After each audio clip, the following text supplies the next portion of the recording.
something I think is really important for us as trade unionists, as activists, and obviously as frontline workers to really understand what the political landscape is in this province.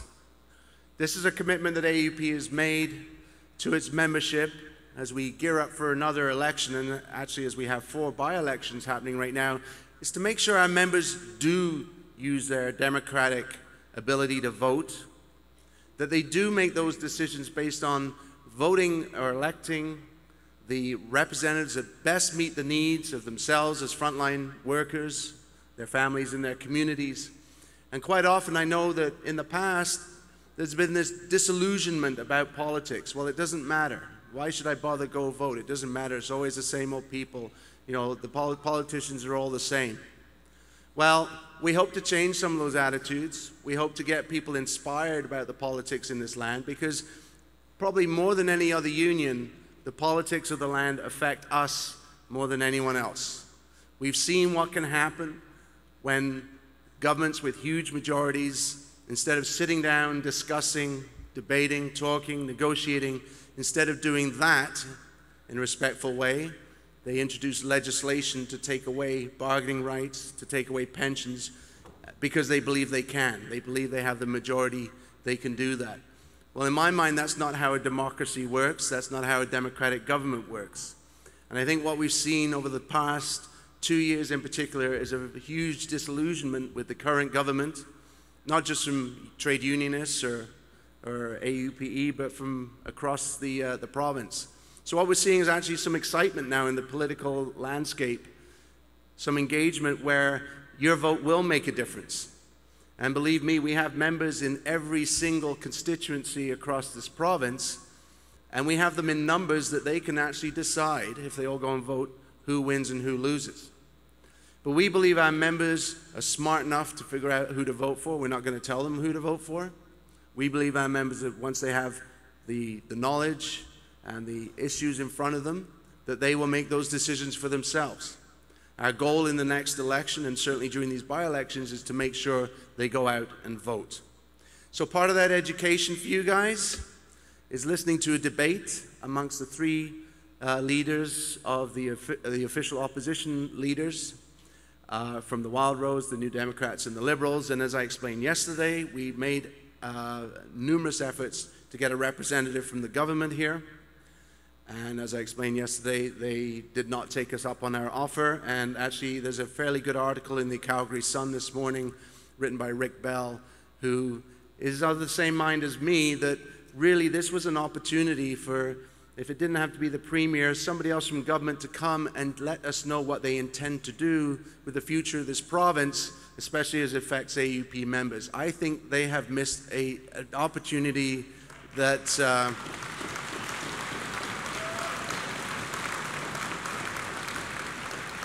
I think they've missed an opportunity that they will learn to regret. Because you know what? We as a union and you as activists need to be treated with the level of respect that we give others. And I think when you've got a government where many of you work actually for the government, here was an opportunity for someone to talk to their own employees. And they didn't take us up on that opportunity. So we're left with what's going to be a very lively debate between the 3 opposition parties. And at this point, if they're ready, I'd like to introduce them and bring them into the hall. So if they could come in, please. Danielle Smith from the Wildrose Party.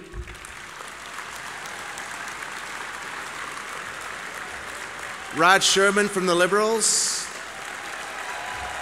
And Brian Mason from the NDP.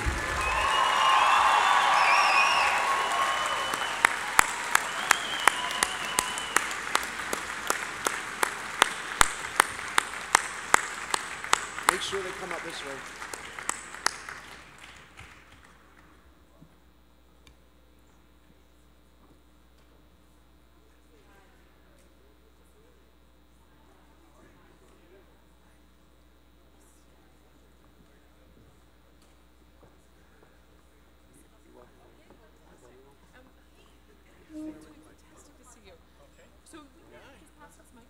You can do it. Raj? Thanks for the opportunity. So Danielle, I get to sit in the middle. Right?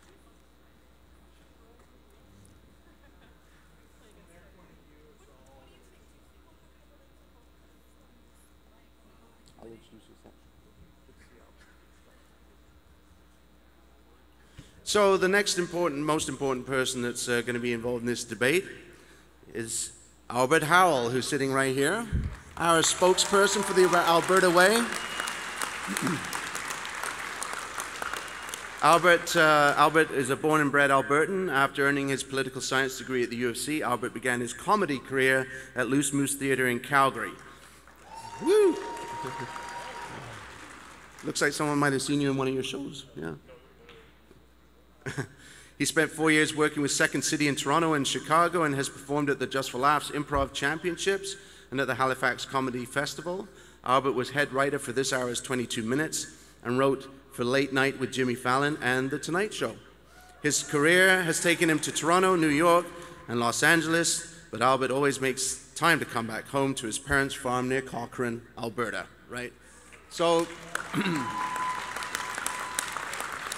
you've probably seen Albert in our various Alberta Way advertisements and the TV commercials, and he's asking the tough questions. That's his job, to ask the tough questions.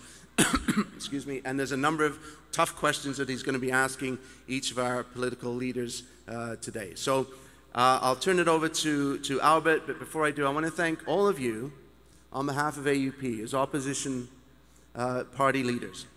Every time we've had a struggle or an issue, whether it's saving Michener Center, whether it's standing up for our pensions, whether it's fighting back against anti-worker legislation, it's been the three opposition parties that stood with us. And I don't know if we've ever been able to manage to do that ever in the history of Alberta, but for AUP, they did it.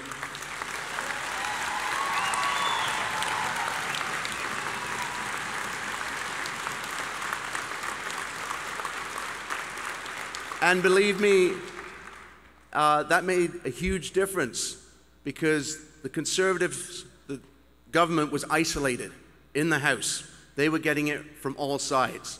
And it was so nice to hear some of those debates, especially over some of the controversial Labour legislation, to be able to hear the questions coming from each of the opposition parties directly at the government and isolating them. So again, I want to thank all the parties for their role in our successes this year as well. And with that, I'll turn it over to Albert Howell. Thank you. Thank you, Guy. Thank you very much. Let me just say what an honor and a privilege it is to be here with all of you today. I'm having a great time. I hope you're all been having a good time the last few days as well. I'd like to do a shout out to local GSS 95. My friend Graham Davies is with you guys. Keep up the good work. Now some sad news. I don't know if you are aware, a few days ago Jim Prentice was asked to attend a forum in Calgary and he did not attend, and he was replaced by a pumpkin. I don't know if you've read this. I just want to say we also tried here to get someone from the Progressive Conservatives to attend this function who could properly explain the PC's labor policies, but the pumpkin was unavailable. So I'm sorry. We tried our best. Anyway. I'll just explain the rules of the format. It's fairly simple. What's going to happen here is each participant will come up and give an introductory speech with a maximum of 5 minutes, at which point I will come back and ask a list of selected questions that we have for them. They will each have a 2-minute response time, and we'll try to keep them to that as close as possible. Remember that, please. Thank you. All right, good. The answering order will rotate so that each person gets a chance to go first on different rounds. And following the Q&A, they will each have a chance to do a 5-minute outro as well to their policies and everything like that. So that's about it. That's pretty simple, right, guys? Cool? All right, excellent. Well, then let's get things started. I'm just going to start doing it alphabetically. So we're going to start with Brian Mason, ladies and gentlemen.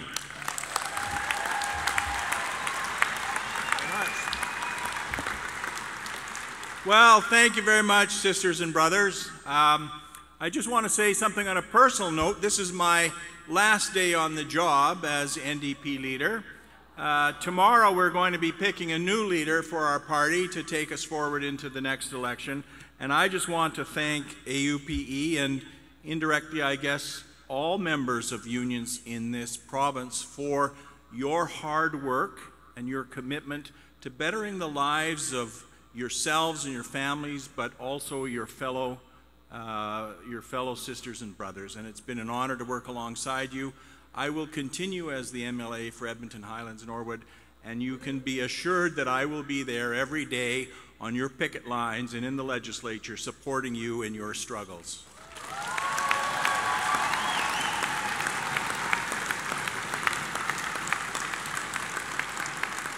It's been quite a year for the New Democrats, and it's been quite a year for AUPE.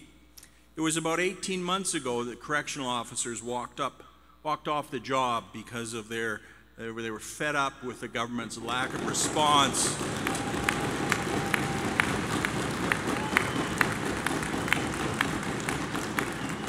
to their legitimate concerns about their own safety. And that's fundamental. People should not ever be required to work in unsafe conditions. And when they stand up for their rights, they need to be supported.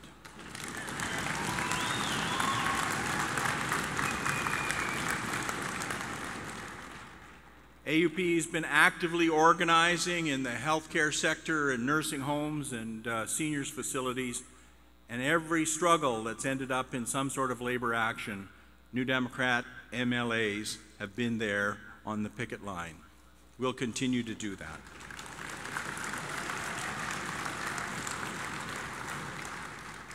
In the legislature, we've seen an unprecedented attack on working people. And right square in the middle of the government's target has been its own provincial employees. They came to provincial employees, to teachers, to nurses, healthcare professionals, and others, and asked for their support in the last election. And they promised them many things. And they promised them, most of all, fairness and a willingness to be open and transparent. Well, my friends, I don't have to tell you that that is not what happened. As soon as the PCs were safely re-elected, they turned on the people that had supported them. They attacked working people, they attacked their own employees. And they started with Bill 45, which was clearly intended as retribution for the actions of correction officers. It was the most draconian and punitive piece of legislation that I have ever seen. We fought hard against those regressive attacks on the public service, and although the bills were passed, we saw more and more Albertans increasingly aware of the dangers of taking away the rights of working people, their rights to assembly, and even their rights to freedom of speech. My friends, it's not acceptable, and Albertans know that. You have lots of support.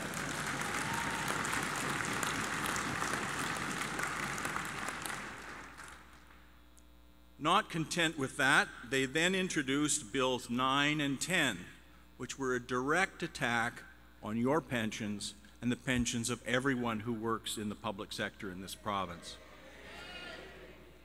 We fought long and hard and into the wee hours against those bills, and ultimately they were forced to refer them to committee. And then, of course, in committee, they heard from people. They heard from hundreds of individuals and organizations about why these bills were unacceptable. When Mr. Prentice prorogued the legislature, those bills ended, and they will not be the law of Alberta.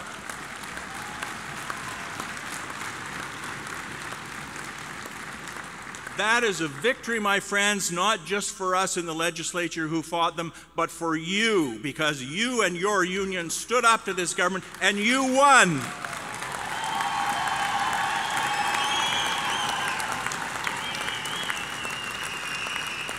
We're going to keep on winning by working together. My friends, it's been an honor to serve as leader of this party, to support you, to support your members and the working people of this province. Thank you very much.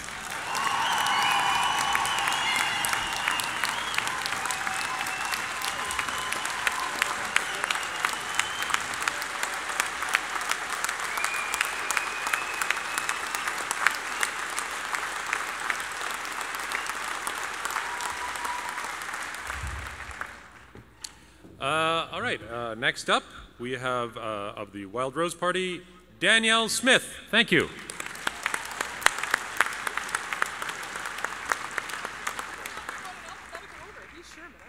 No, it's first names. Oh, gotcha. Okay.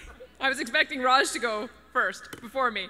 Good afternoon. Thanks so much for having me here this evening, and thanks to the AUP organizers for hosting this event today. It is great to see my fellow party leaders here, the ones who showed up anyway.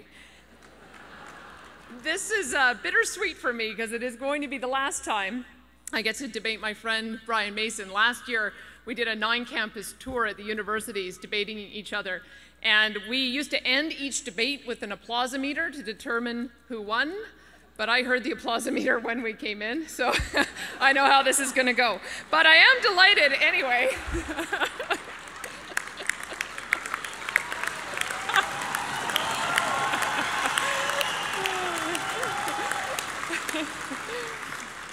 The Premier may have shunned your invitation, but I have to tell you, when I received the invitation, I didn't hesitate. I'm delighted to be here, and my colleague Carrie Toll is here as well. I want to talk about some of the bills that happen in the legislature, because you may have been surprised at some of the positions that we took, and I did want to explain to you why we stood with you on, and the other opposition leaders on so many of them. AUPE has been dragged into some controversy over the last years, mainly because of a whole host of bad legislation that the government brought in, namely Bills 45 and 46 last fall, and then Bills 9 and 10 this spring.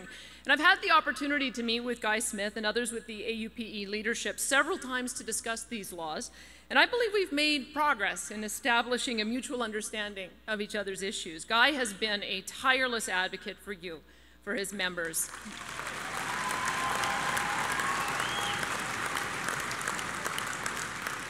And he's done a great job of helping me and my caucus members come to an understanding of where you stand on all of these issues. Obviously, AUPE found each of these bills offensive, but what might surprise some of you, and I know it surprised the PCs, is that we found them pretty offensive too. And so the first real meetings we had with AUPE leadership have gone a lot more smoothly than I think a lot of us would have expected. And I look forward to working with all of you in the future, but hopefully from a position where I can ensure that some of the unnecessary attacks to your members never see the light of day.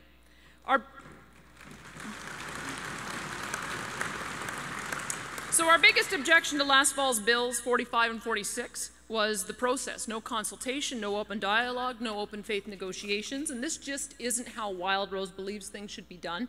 I'd say this is probably the most fundamental difference between us and the PC party. We will negotiate, we'll negotiate hard, but we'll negotiate fair, at the table and in good faith. As for the anti-striking law, Bill 45, we had a couple of very serious objections. First, we just didn't see how the existing restrictions were largely inadequate, or deemed to be inadequate by the government. We thought that they deterred strikes already. We didn't think that they needed to bring in draconian changes. We don't think it's very conservative to come up with changes for laws that don't need fixing. But second, we were also flabbergasted that the government would try and make it illegal for rank-and-file members to even discuss the possibility of a strike and do so publicly. Talk about Big Brother. Wild Rose has always stood up for fundamental freedoms, and the freedom of speech for everyday Albertans is pretty fundamental.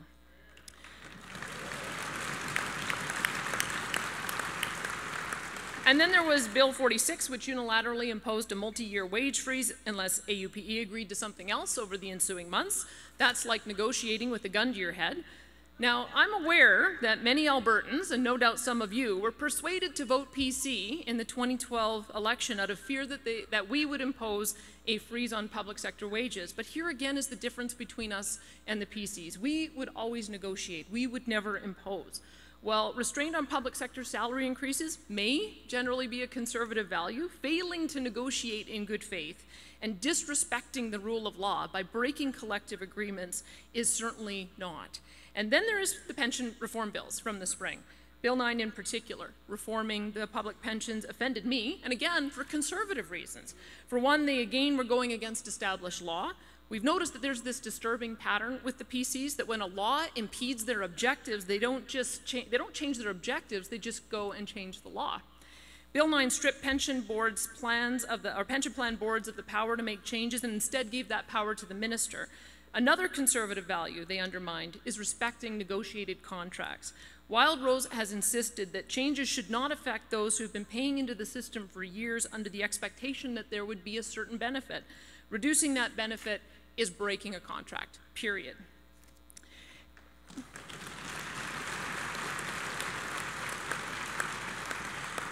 Since the last election, my Wild Rose colleagues and I have made great efforts to communicate our support for frontline workers and services, and I believe we've made some good progress in pointing out waste and inefficiency throughout government that has led our frontline services to suffer at the same time as we have debt and deficits grow. In all of these bills, whether it curtails speech or imposes wage freeze or jeopardizes the security of your pensions, the PC government is going straight after our frontline workers.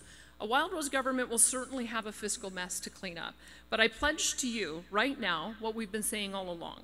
The very first place that we will look is in the middle and upper layers of this $40 billion corporation, not on the front lines where the PCs have aimed and where resources do the most good.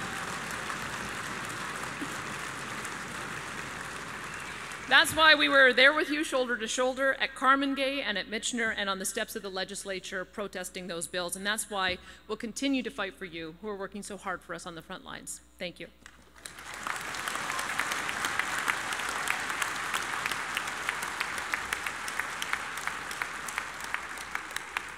All right, and our third one, Dr. Raj Sherman, please, ladies and gentlemen. Thank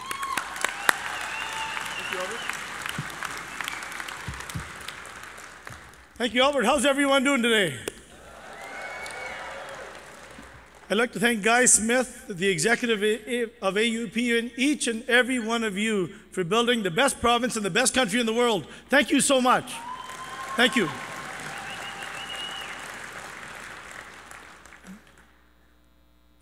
You know, last time I was here, I told you a little bit about myself.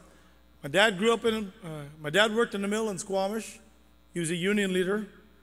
I got my union card in the International Woodworkers of America in 1983. And I was a union leader of all the ER docs when the crises in healthcare continue to happen. On behalf, and I've worked with many of you for 24 years, and I still work on the weekends in the emergency department, and I see each and every day what the members of AUPE do to save lives, to build this province, to improve the lives of others. And for that, I'm eternally grateful on behalf of the Alberta Liberals and all of my colleagues in the legislature. Thank you.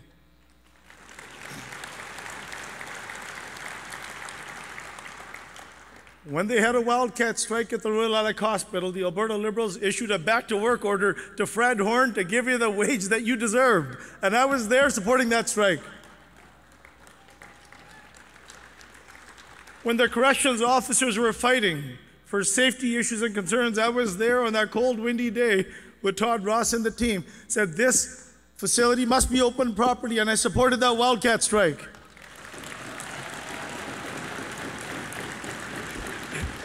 And if there's ever another wildcat strike based on safety concerns, I will be there to violate an unconstitutional law that this government passed, standing beside you.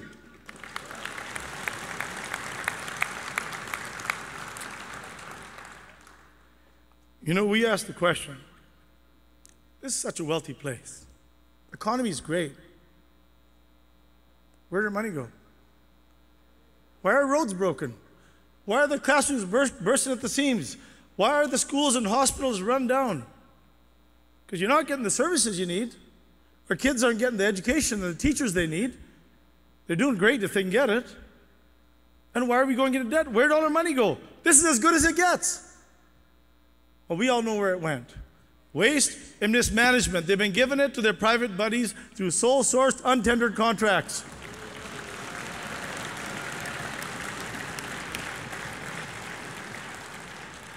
I'll tell you where the money needs to go. It needs to go to people looking after people, people building our community. It needs to go to frontline staff like you. That's where it needs to go. You know, Bill 9 and 10, well, we said, look, you can't retire good, hard-working, blue-collar people who build a society into poverty. You can't do that. My mother's a widow. My dad was a retiree. They ain't getting rich off the little pension they're getting. Just barely pays the bills. That's why we fought against that. These are bills that hurt society? Well, Bill 46, Bill 45 and 46 violate the Canadian Charter of Rights and Freedoms brought in by a Liberal government in 1983. And I want to thank Danielle and Brian and each and every one of you for supporting these unconstitutional bills, un-Canadian and un-Albertan bills. Or, sorry, for not supporting them. I misspoke. Forgive me. Forgive me. Forgive me. You know, we simply must do better as a society. Alberta Liberals believe in equality of opportunity. The little guy's kid's got to have a chance. The little guy's got to have a chance. That's the best thing about democracy. We believe in personal freedoms and freedom of speech. That's why I'm willing to violate their law, because it's unconstitutional, because that should not happen in a democratic country. We also believe every decision should be made in what's best for the family, the average family, and for children. We believe in equality of opportunity, and that's what's not happening today. Too many hard-working families are having a tough time paying their bills. An Alberta Liberal government, we will get you the education our children need by investing in teachers and schools and repairing them. An Alberta Liberal government, we will fix our healthcare system by hiring more staff and opening more beds. An Alberta Liberal government, well, we'll fix the health system. It can be fixed. But you know what? We're going to treat our seniors with dignity and respect. We're going to protect our economy. We're going to protect jobs and our economy. We're going to, Jim Prentice and his billionaire buddies going to pay their fair share of tax while we cut your taxes.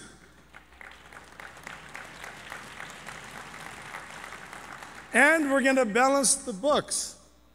We're going to balance the books by cutting waste, better management of health care, and fair taxation. And we're going to pay for our bills today. We're not going to put this province into debt, nor are we going to deny you the public services we need. Listen, I look forward to your questions. Thank you so much. And you know what? Please give Brian Mason a round of applause again for his service to this province. Thank you, Brian.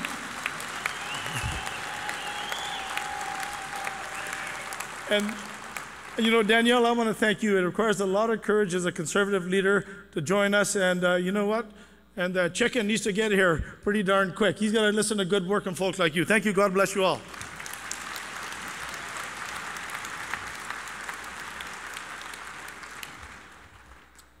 Okay, so now I will ask the first tough question that I've been given. And a reminder that you have, it's now a 2-minute response time, not 5 or 5.5. So there we go. Our first question is, since 2001, our population has increased at twice the rate of the number of people delivering public services. That growing gap puts enormous strain on our hospitals, schools, and other services. Will you commit to investing in frontline public services to keep up with population growth? Why or why not? And our first response will go to Danielle Smith of the Wild Rose Party. Thank you very much. Do you mind if I speak from here? Will that work? No, that won't work. That won't work?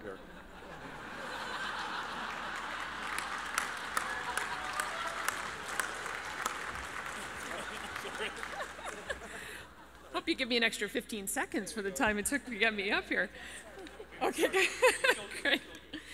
One of the things I want to do to frame my answer is talking about what we're going to see in the future if we look at demographic trends. The Stats Canada report came out just recently saying that we were going to grow to a province of 5 million people by about 2035, and maybe as much as 8 million people by 2050. So we know we're on a growth track to potentially double our population, which means we're going to need double the number of services. Absolutely, we have to make sure that we keep up with growth.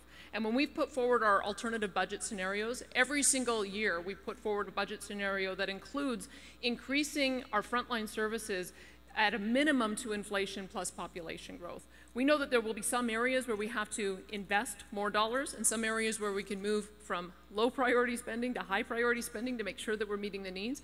But the biggest problem that we see right now is that we're diverting dollars away from things that I think are important values for Albertans. For instance, corporate welfare, the $2 billion carbon capture and storage fund. Did Shell Canada really need $700 million taxpayer dollars when we have so many more high priority items? We would end corporate welfare. We know that we have to find a better way to do our capital procurement, because over time we are going to have to continue to build schools, build hospitals, build seniors care facilities, and the way in which it's been done in an erratic way over the past 20 years has not allowed us to do that proper planning. Every time you build a new school or hospital, you have to build up your staffing for that as well. And we also have to address the issue of the senior managers. Part of what we've seen over the years is more dollars have been invested in departments. So much of it has been soaked up in senior managers. I remember talking to Guy about this, that in the 1990s we used to have one manager for every 16 frontline workers. Now it's one manager for every 4 or 5 frontline workers. That's where we're going to find our savings.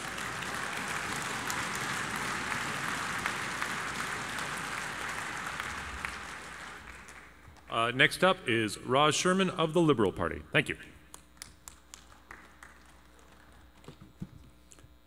Simple answer to that question, yes.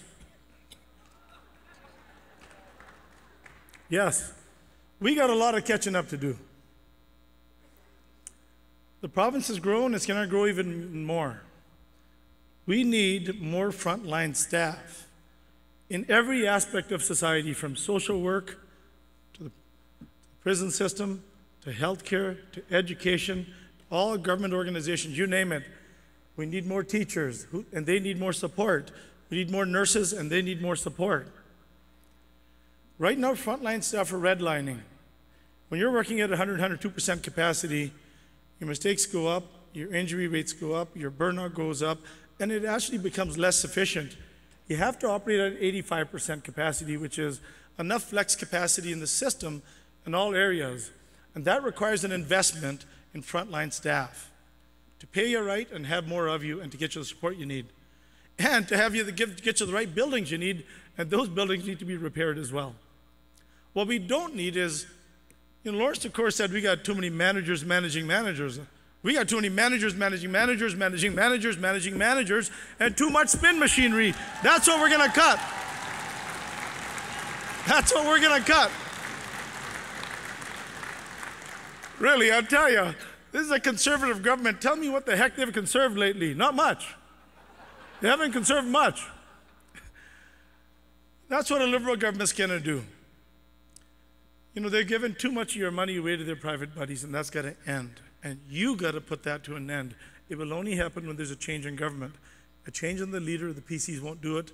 Alberta Liberals will do that. Thank you so much.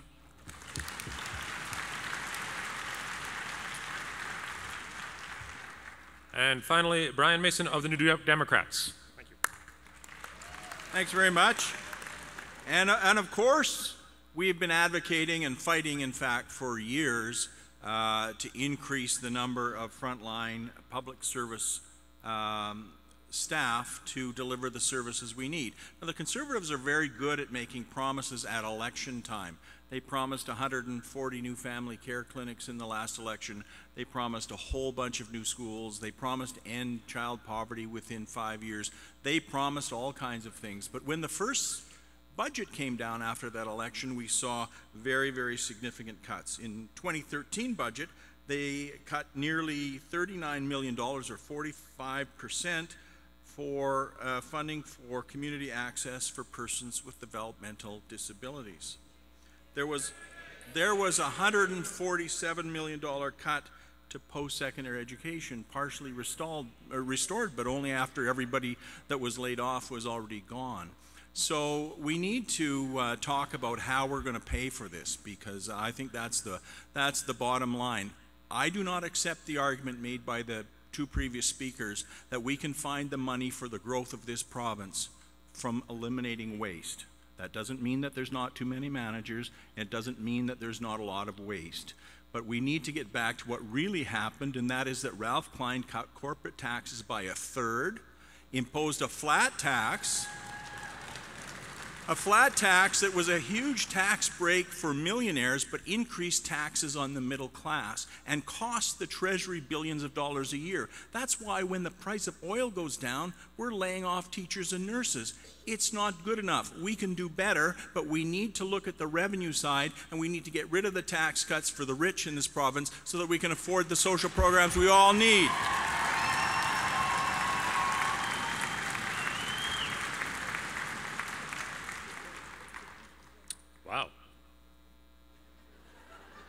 exciting up here, I'll tell you. Jeez. All right, question 2. This time around, Raj, you'll be going first, just so we'll have a heads up. Question 2. We've all seen the headlines: astronomical salaries, untendered contracts to friends, personal expense scandals, misuse of government airplanes, sky palaces, no-meat committees, etc. What specific concrete measures would you take to end the culture of entitlement among politicians, senior government officials, and their friends? And as I said, we'll start with Raj. Thank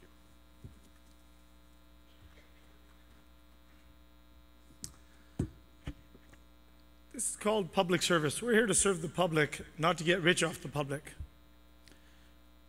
When we make decisions as legislators, they must be made in the best interest of the public. First of all, the Alberta Liberals say we elected people should never vote for our own salary. We want you, the citizens, to have a citizen panel setting our salaries. Would you agree? We're in a conflict of interest setting our own salaries. And secondly, any government contracts must be openly, publicly tendered out. The rule right now is 75,000. We will reduce that to 10,000. Open public tendering contracts with double-blinded bids to get your best value for your dollar and the best public services. That's how you do it. No more sole-sourced, untendered contracts.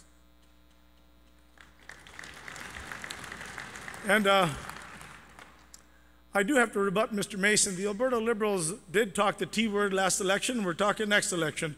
We need to go to progressive income tax. That means a tax cut for regular folks like you, because a flat tax was a tax increase for middle-income, lower middle-income Albertans, and tax cut for Mr. Prentice and his billionaire buddies. We will increase taxes on the top few percent and cut them on you, and large corporations need to pay their fair share of tax. The Alberta Liberals ran on this, we'll run on it again. Tax fairness is how we're going to pay for all this. But we got to set an example at the very top. When the government gives a 5-7% pay raise to people who earn a lot, like managers, 7% of a lot is a lot, and 2-3% of a little is a little. That's what's created the inequalities that we have today in our society.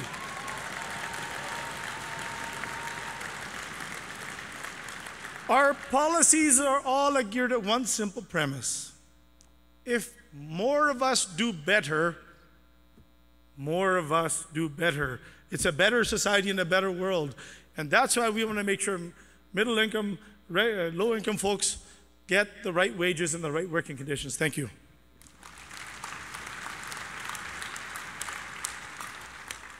Next up, Brian Mason. Thank you. Thanks very much. Well, I agree that there's been a great deal of public attention that's been paid to the culture of entitlement that's set in. And I think it's natural. When a government has been in power for over 42 years, they kind of get used to it, and they kind of get used to being in charge. And it doesn't excuse any of what's gone on, but I do think that it is completely unacceptable, and it won't change until we change the government.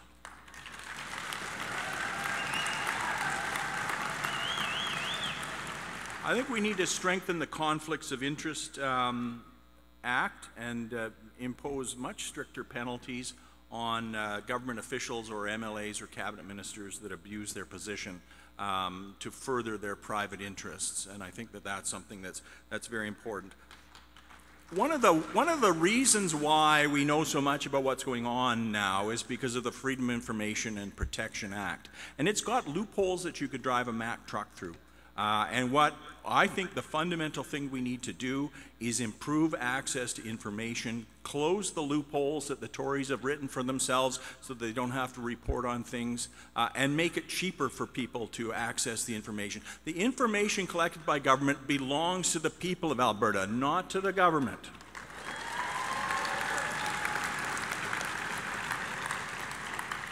And the more we know about what's going on in government, the more educated the public becomes about some of the abuses that have taken place with contracts, with abuse of government aircraft, with the Sky Palace.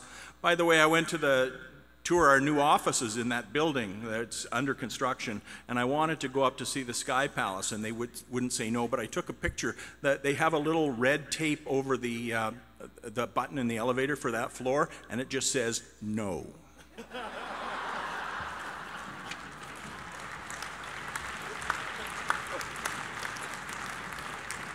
Danielle Smith, thank you. Thank you. I would have to give credit to our party and my colleagues in the other parties as well for the fact that we know about all of these scandals over the last couple of years. We've all learned how to do freedom of information requests, and because of each of the political parties finding evidence of wrongdoing and pushing it forward and publicizing it, that's the reason that we know how badly things have been operating over the last couple of years. So give everybody up here a round of applause for that. To me, the way you change the culture is you change it from the top. I was just recently in Saskatchewan, and I talked to them, to some elected officials, about why it is after being in government for a few years, we weren't hearing some of the similar stories there that we have here. And part of it is that the leadership that Premier Brad Wall has given and the direction that he gives to his MLAs, they have a government plane there, but nobody uses it because Brad doesn't use it. He drives himself back and forth between his home in Swift Current and the legislature. And any MLA who wants to use the government plane, the charge of it goes back to their constituency office. So they have to make a decision about whether they want to hire staff or whether they want to fly all over the province using government aircraft. The second thing that he does is if he sees any of his MLAs have treated somebody to lunch or has a hospitality expense, he calls them. He says, why didn't you pay for that personally? You make a good living. You don't need to bill that to taxpayers. And so everybody is very, very nervous about billing to the taxpayer. Those are a couple of things. You put in, you model the behavior that you want to see among the cabinet ministers, and then that filters down through the different layers as well. We believe that, that there should be no political staffer who makes more than their boss. MLAs get paid very well. Ministers get paid very, very well. There is no excuse for having a chief of staff that makes more than double the chief of staff of the United States president. The other policy that we released is we would put a limit on severance. In the private sector world, you get 1 month pay for every year of service to a maximum. We think that anyone who's working for government for less than 5 years should walk away with no more than $100,000 worth of severance, and anyone who's worked for government for more than 5 years should get no more than $200,000 worth of severance. You shouldn't, failing out as a political staffer or failing out in a senior management position shouldn't be a ticket to lottery winnings, and unfortunately that's how it's coming across.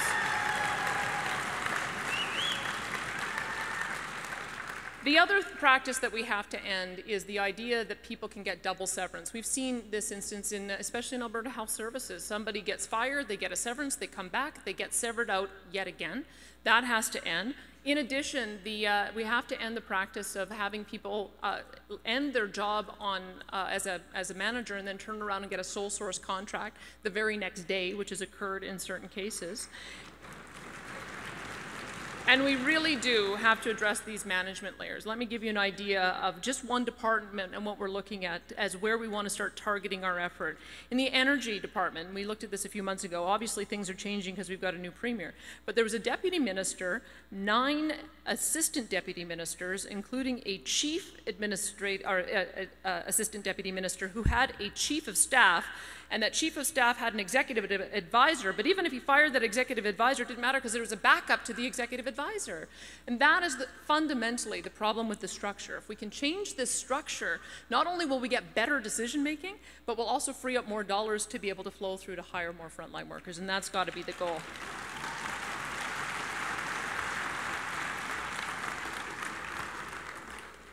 Wow, the PECs have been in power for 42 years. To put that in perspective, that's twice my age.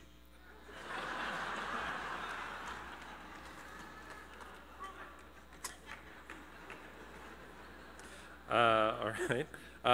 For our third question, this time around Brian will be going first. For the third question, for years, special interests have been telling the government that defined benefit pension plans for public sector workers are unsustainable. But there's ample evidence to show that if managed properly, they are very sustainable and in fact cheaper in the long run because pensioners require less assistance from the government programs. The question is, will you commit to true joint governance of Alberta's public sector pension plans free of political interference? Why or why not? Brian Mason, ladies and gentlemen. Thank you. Well, I support defined benefit pension plans, and we have taken that position with respect to the so-called pension reform that former Finance Minister Doug Horner attempted to impose through legislation.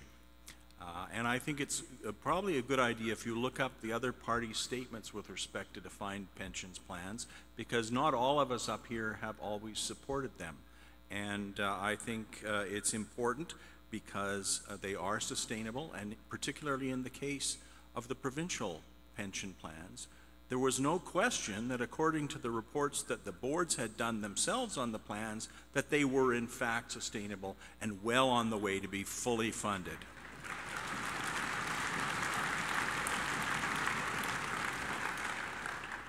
So I think that the real issue is not just letting government workers keep their pension plan, because it's far from a gold-plated plan. It's a very modest pension plan, believe me.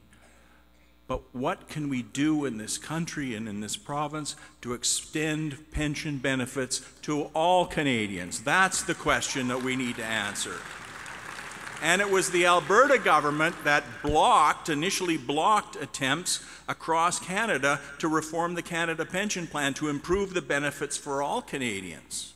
And that's wrong. What we need to do is ensure that all Canadians, all Albertans, can look forward to retirement security. We're not talking about some kind of luxurious lifestyle, but they should be able to maintain their dignity, their home, and a quality of life that befits their contribution to our society. Thank you.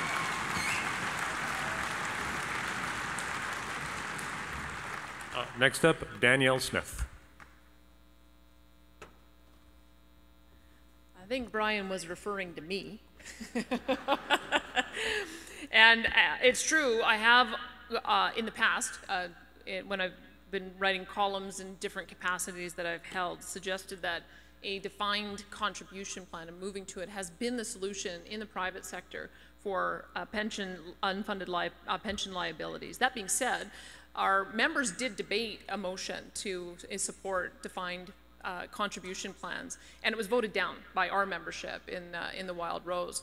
So that is not a policy of our party. We do recognize that there is the potential for some concern in the future about the viability of these plans, and I accept Brian's point that looking at the actuarial studies, it's unclear at this moment whether or not we have a crisis in the plans. I think that we were waiting to see whether or not the age factor was going to have a huge impact on the ability of the plan to remain funded.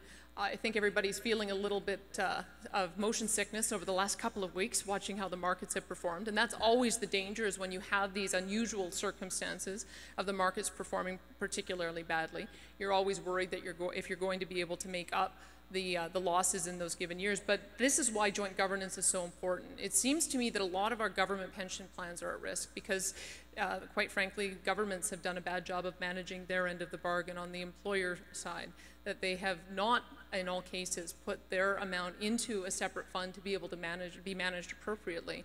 And if we can get to a point where we can figure out how to address that unfunded liability, move to a true joint governance structure, make sure that the plan is invested on a go-forward basis, under those rules, so that it can't be siphoned off for general revenues, I think that will go a long way towards improving things.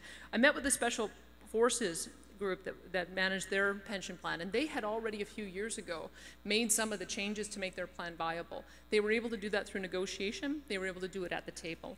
And it seems to me that if we're going to address these legitimate issues of concern on a go forward, they have to be negotiated in a true spirit of partnership. You certainly cannot impose changes on a person's pension entitlement, affecting, in these cases with Bill 9, some 300,000 individuals under those plans, without making sure that you've got the right people at the table. So yes, we're absolutely in favor of joint governance and hope we'll be able to move forward with viable plans.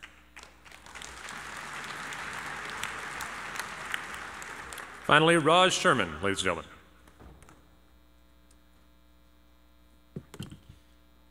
Another yes. The Alberta Liberal government will commit to a joint governance of Alberta's public sector pension plans. and defined benefit pension plans for the simple reason that they're most likely to thrive when you, the very people pay into them, should have equal decision making in how they're structured and how they're run.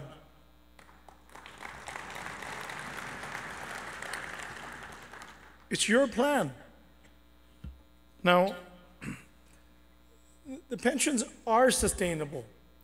Alberta is the youngest province in the country, and we have probably the fewest union members in the country per capita. In fact, the way to make them sustainable is to have more unions and more union members. There you go. We have the highest incomes in the country, if not the world, in the Calgary to Fort McMurray corridor, and that's how you do it. You just make sure that organized labor have the opportunity to one, organize and have enough members, which is reversing a lot of the government's current policies and laws. You know, majority of Mr. Prentice's cabinet is the same cabinet of Premier Redford. All of these guys, he says he's new, he ain't new. They're all the same, they're still there. So be cautious what they're gonna do after the next election. We've seen them reverse before the election when they know that you're gonna boot them out, and then suddenly they change. So we need some consistent decision making, and really this is about respect. As I said before, we cannot retire a generation of our seniors who built this province into poverty. That's unacceptable in the wealthiest place in the world. Thank you.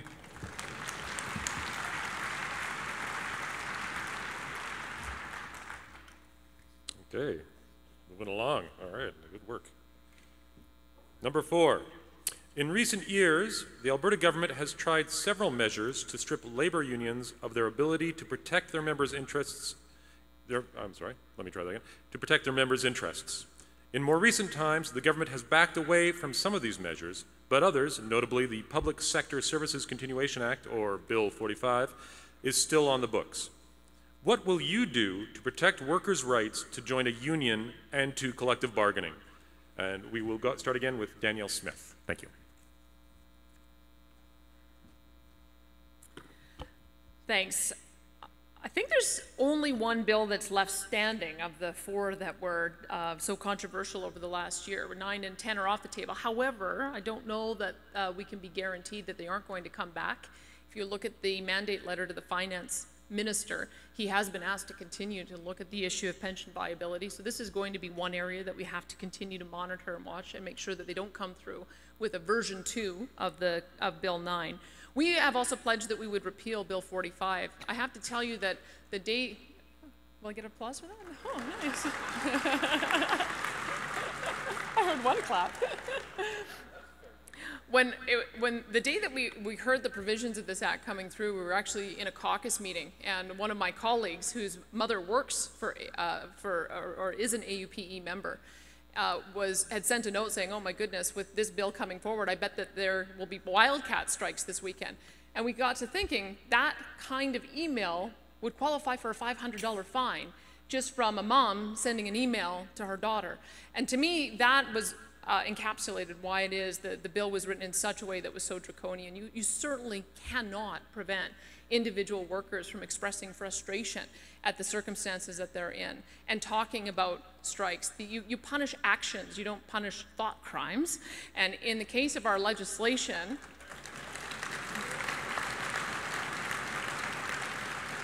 we already feel that there are incredibly punitive measures already in place for illegal strikes. We didn't see that there was any need for this legislation, so repealing Bill 45 is something that we support as well.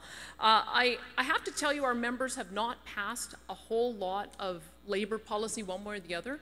I think that there is a sense among our membership, and obviously I'm sure I'll continue this conversation with Guy Smith, that the legislation works reasonably well for most unions and most employers, and that there aren't big things that need to be fixed. There's probably always a bunch of little things that need to be fixed. But to me, as long as you're engaging with our frontline workers, our public sector unions, in an attitude of wanting to resolve individual grievances and problems, I think that you can avoid having to do a lot of things by legislation. And that's the new relationship that I think a new government would be able to have with your members.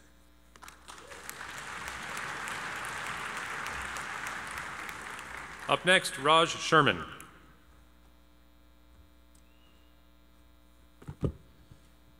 Well, the Liberal government will repeal Bill 45.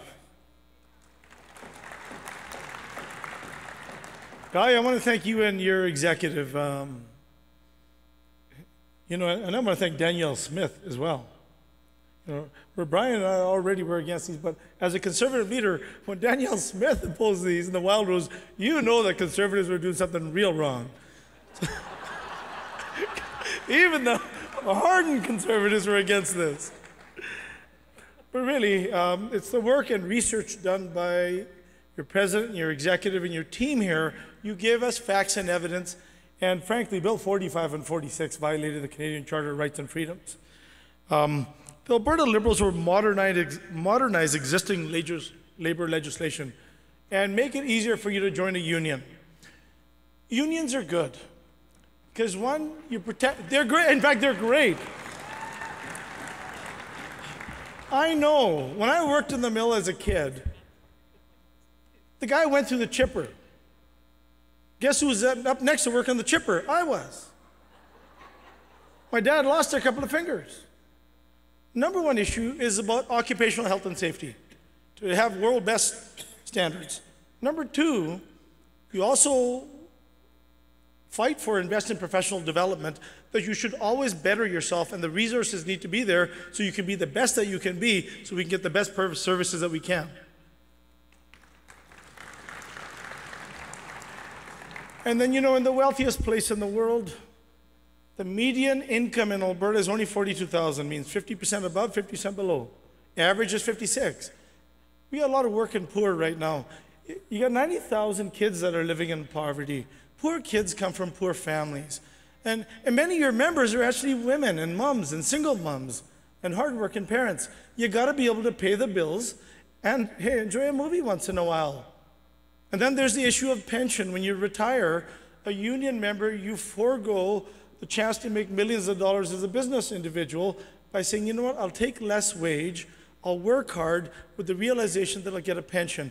The Liberal government will make sure that we'll have more union members in this province. We'll protect your rights. Thank you.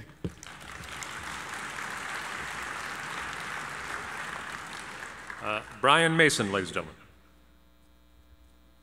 Thanks very much. Well, we would certainly move immediately to repeal Bill 45, but I think that that's just a start. You know, I think we can improve what I consider to be the worst labor legislation in the country.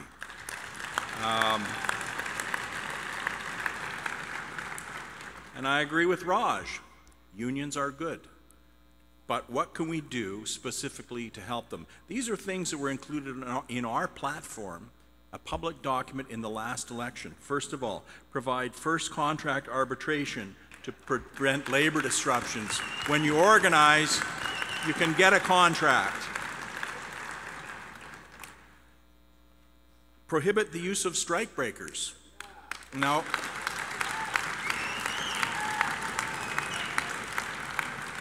that term is for public consumption, but I think here I could call them scabs.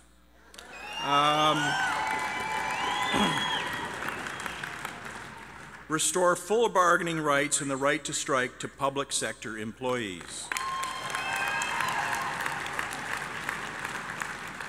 Give construction workers the same rights as workers in other sectors. Allow farm workers to unionize. Extend employment and health and safety standards to domestic workers. Call on the federal government to abolish the temporary foreign workers program and replace it with improved immigration processes.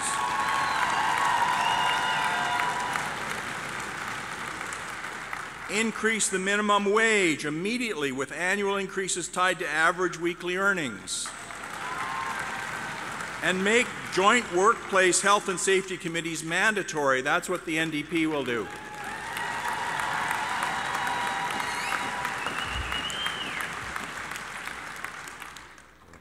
For the record, I also would repeal Bill 45.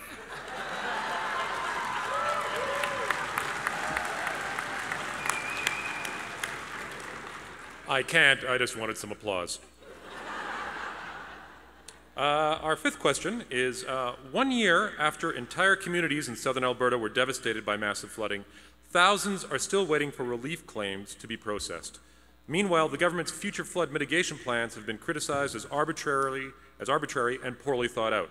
Our question is, what will you do to improve the government's response to future disasters? And we start with Raj Sherman of the Liberal Party.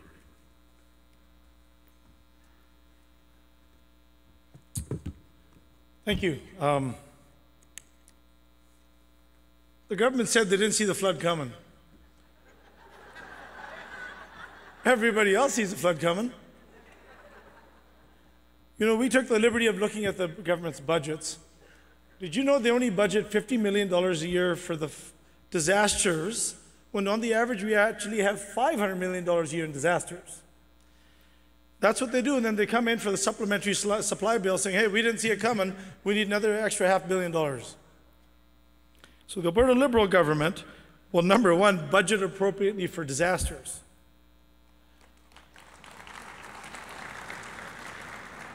In fact, we'll budget more per year than happens, and if they don't happen, we'll put that into a disaster relief fund in case there's a major, major disaster. That's how you budget. For disaster recovery, the PCs only budget $200,000. That's it. $200,000 doesn't even get you, half an EA for 1 year for the PCs. That's not enough. Well, most importantly, in issues of flood disasters, we would actually, first of all, prevent them. Let's build all the mitigation. Let's build the dikes. Let's build the canals. And you know what? Let's drain down the reservoir when you know it's raining in the mountains. They didn't drain down the reservoir. The guys who were fishing saw the flood coming because they got rid of their officers. The government didn't see it coming. And Alberta Liberals would bring in flood insurance. When you actually prevent floods, you know what? We need either private or public, maybe both flood insurances. When you make sure floods aren't going to happen, insurers will actually insure. And you know what? If they don't, we should have a public flood insurance plan.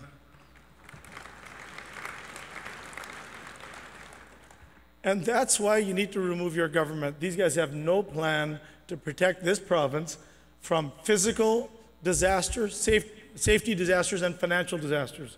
Thank you.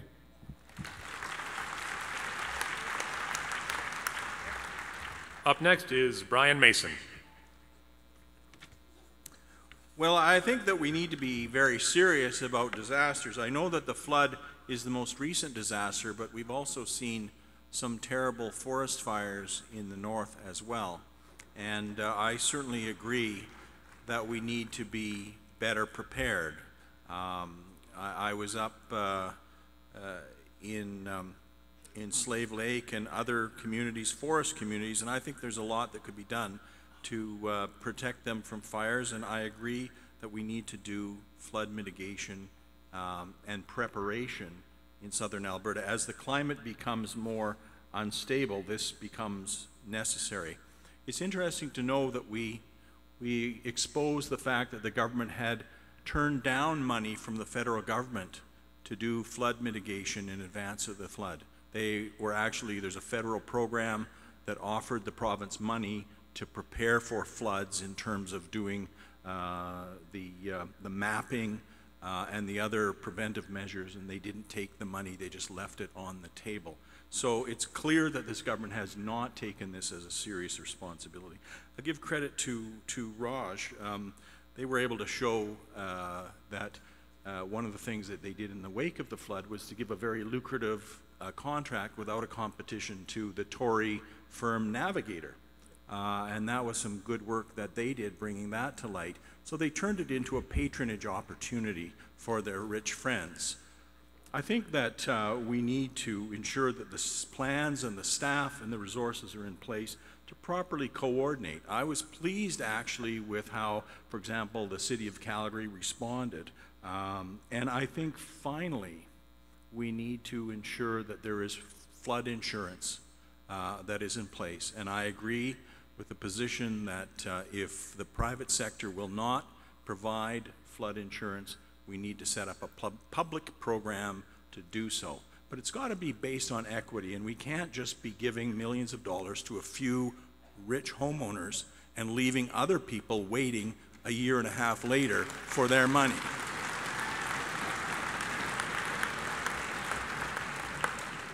Finally, Daniel Smith.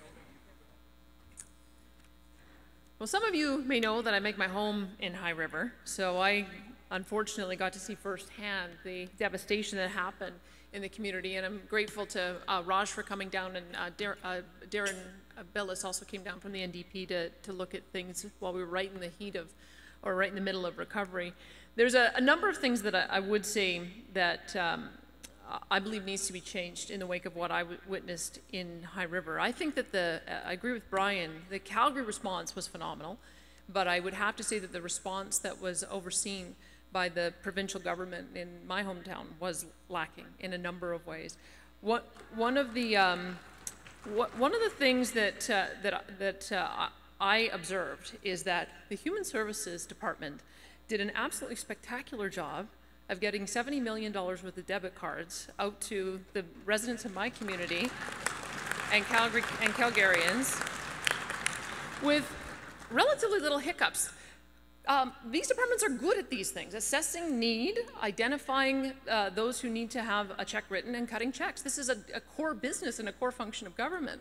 And to me, that is what I'm judging the disaster recovery program against. There's core expertise in government to be able to do this. And the fact that they contracted it out to a company called LandLink, who has been managing our disaster response since 1995 and had absolutely no plan, no capacity, and no ability to deal with this scale of flood, to me was an absolute embarrassment on the part of the government. The big problem that we found with having this function contracted out is that when you contract out to a private company, they own the data. So when it finally became clear that they needed to be let go for lack of performance, they couldn't let them go cleanly because they still needed them to be able to process the data. That's one of the reasons why this function has to be brought internal. And I agree with my colleagues on the panel here. Ideally, a national flood insurance program would be the best option. But barring that, let's allow the expertise of our public service to be able to take over the management of this program. One of the things we talked to the previous municipal affairs minister about was looking at 100 employees in 20 different departments who could get trained in disaster recovery so that when something hits, you can second 2,000 people at once to be able to manage this kind of response. You know how to do this work. I think we should use your expertise.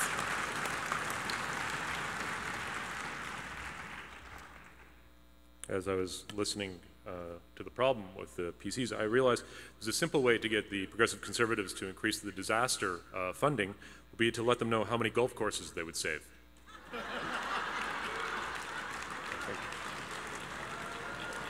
That'll work. So there you go. Number 6. For years, Alberta's public health system has been under tremendous pressure. Population growth, funding cuts, constant reorganization, and many more factors have created lengthy wait times. It's also restricted access to diagnostic services and crowded emergency rooms. Our question is, what will you do to improve our healthcare system? First up will be Brian Mason of the New Democrats. Thank you. Thanks very much. Well, one of the things that we think is important is to provide more care in the community. And we actually supported the Conservative promise to build more family care clinics in the last election. But of course, that promise has now been officially broken just a couple of weeks ago by Mr. Mandel, the unelected health minister. We also need to make sure that we have the facilities we need. So just here in the city of Edmonton, the Misericordia Hospital is crumbling, and they've had elevators that don't work. They'd had to shut down operating rooms. There's all sorts of problems. So we want to make sure that the Misericordia is upgraded, replaced if necessary on the same site, and we would make sure that happens. But one of the things that the government does is it makes all kinds of capital spending promises. That is, they'll build this, they'll build that, and they'll build the other thing. But they never talk about the staff component that has to go with it.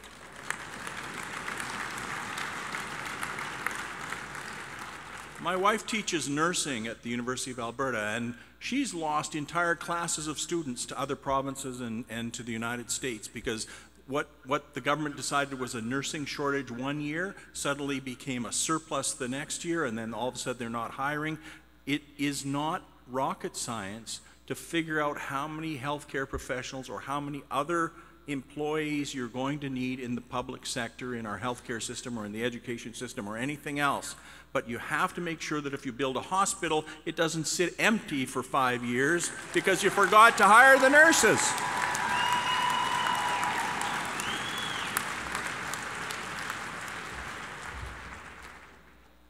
Well, okay.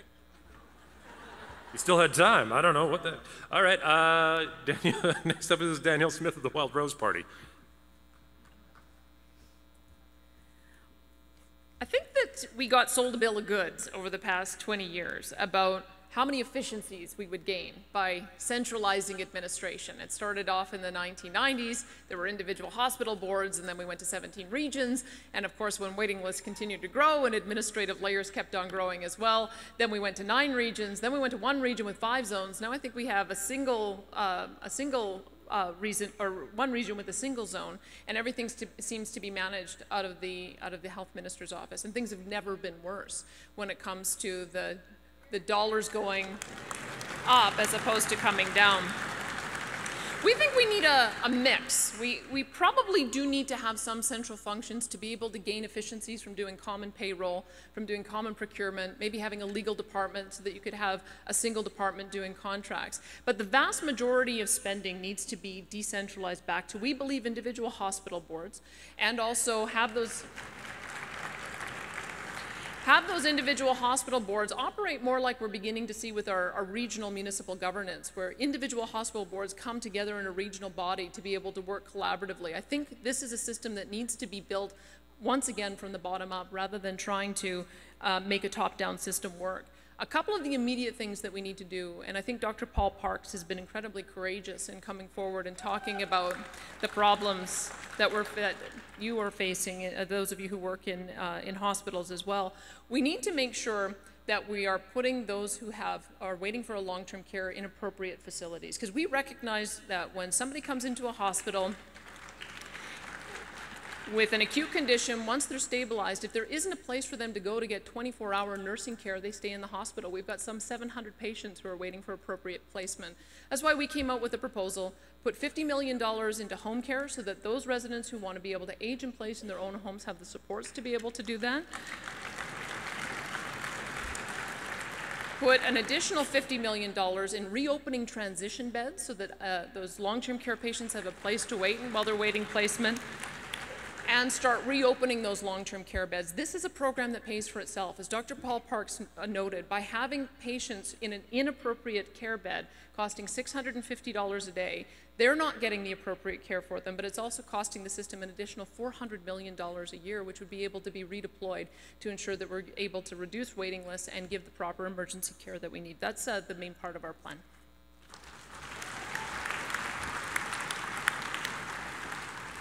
Well, we're talking about health care. I guess we could ask a doctor.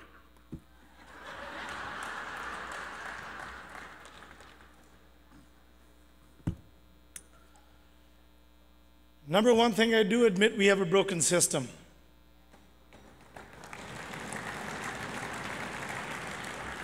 Once you get in, it's pretty good. The problem is getting in. That's the problem.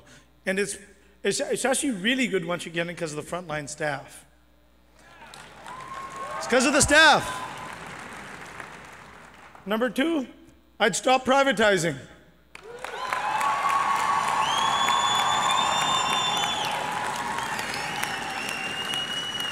Number three, I would open up acute care beds and hire more staff. It's this simple. If we just hire cleaning staff, our rooms won't be dirty and hospitals won't be dirty.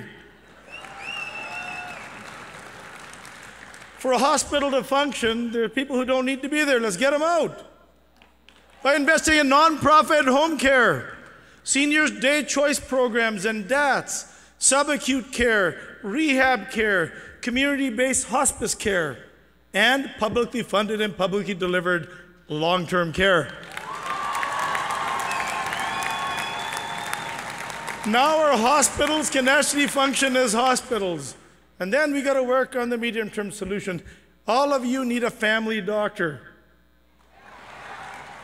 I used to be a family doctor in a small town, but the patients were so complex. And that family doctor can't do their job. They need a team. They need a nurse practitioner, a nurse, a dietitian. Let's keep you out of the system in the first place.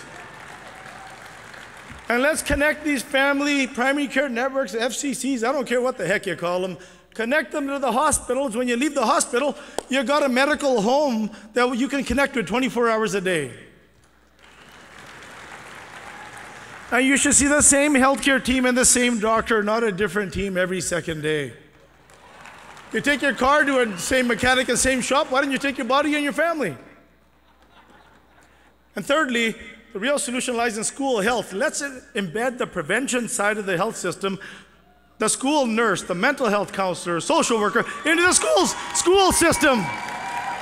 That's how you fix healthcare. Oh yeah. Did I mention we got to stop privatizing? Thank you.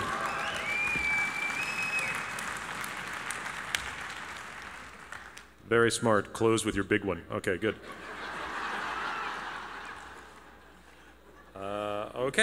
Number 7. Alberta's post-secondary institutions have been on a financial roller coaster for the past few years. Funding was cut, forcing cutbacks, layoffs, and program cancellations. Then, without warning, some of that funding was restored again, but not before creating havoc for students and staff. Our question: what will you do to ensure that our post-secondary system has financial stability and meets the growing demand for a skilled workforce? We start with Danielle Smith.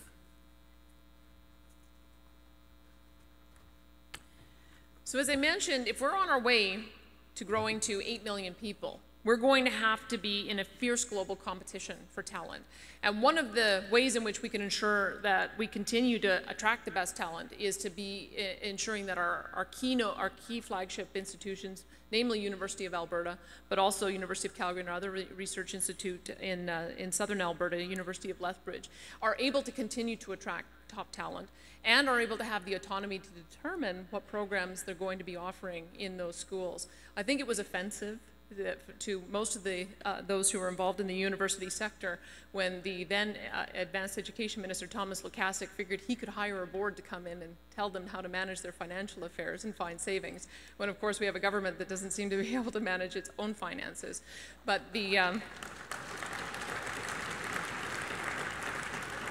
the main thing I think our university sector wants is to be told what the government's going to do and for the government to actually do it. For over a year, they were saying that they were going to increase funding by 3%, and that's what everybody was working on. And then when the budget came out, it actually was a 7% cut, which they scrambled over the summer to be able to try to manage severing staff early, canceling programs, limiting school space, and then there was an injection of a portion of those dollars again in the fall when they realized what a mistake they had made. We can't continue to do this to those institutions that are reliant on provincial funding. So there's a couple of aspects that we want to look at. One is making sure that we have committed to long-term stable funding year over year that increases with inflation and student population growth. That's one. The second part is that we need to make sure, and we recognize that more and more students are wanting trades education, but we have to make sure that they're getting trades education in their communities as well. There's a wonderful program at Olds College where they have co-located the high school on the same campus as Olds College so that the kids can get dual credit at the same time as they're getting their high school diploma. They can start getting their trade certification so that they can get into the workforce easier, faster, and as well so that they can stay at home and not rack up a bunch of student loan debt while they're getting their education, which brings me to the third part. We need to look at a program for student loan relief. When kids are getting out of school with on average $60,000 in student loan debt, if we can keep them here, we know that they're going to be lifetime contributors to our overall tax picture. We believe that it's a small investment to have a loan forgiveness program so that we can forgive up to 50% of those student loans for the kids who stay in Alberta so that we can keep them here and continue to grow our economy. Up next is Raj Sherman.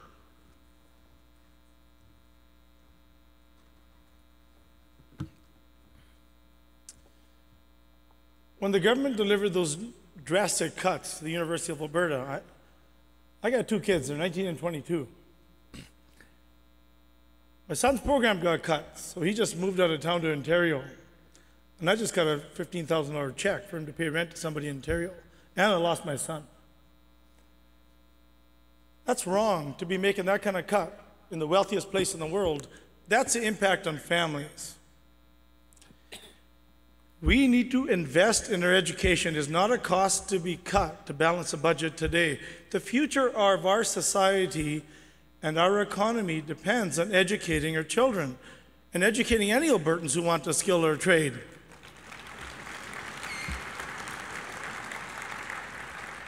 In the global world, we are competing against, in the global world, those societies who out-educate us today will outperform us tomorrow.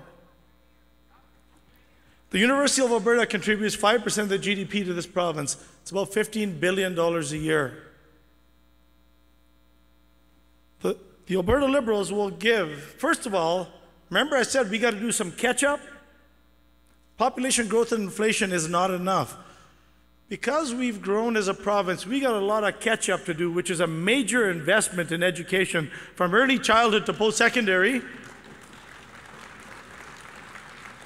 And then, yeah, population growth and inflation, but we also got to factor in technology and complexity. So we will give enough funding to those who run our education system so that way the students aren't riddled with a debt sentence. We're going to cut tuition. We're going to cut Actually, we're going to restore step funding. We're going to cut student tuition. We're going to invest in bursaries and grants for the students. And if you have a student loan, you live and work in Alberta, we're going to get your student loan rebated to you. And we're going to get you enough professors and teachers, and they're going to get enough support. And we're going to build the buildings, and we're going to maintain them. This will require money and a massive investment. And we're going to link our post-secondary technical institutions to grade 10 so our kids can start deciding on what they want to specialize in and not drop out. We got the highest high school dropout rate in the wealthiest place in the world. It's hurting individuals, it's hurting our community, it's actually hurting our economy. Thank you. Brian Mason.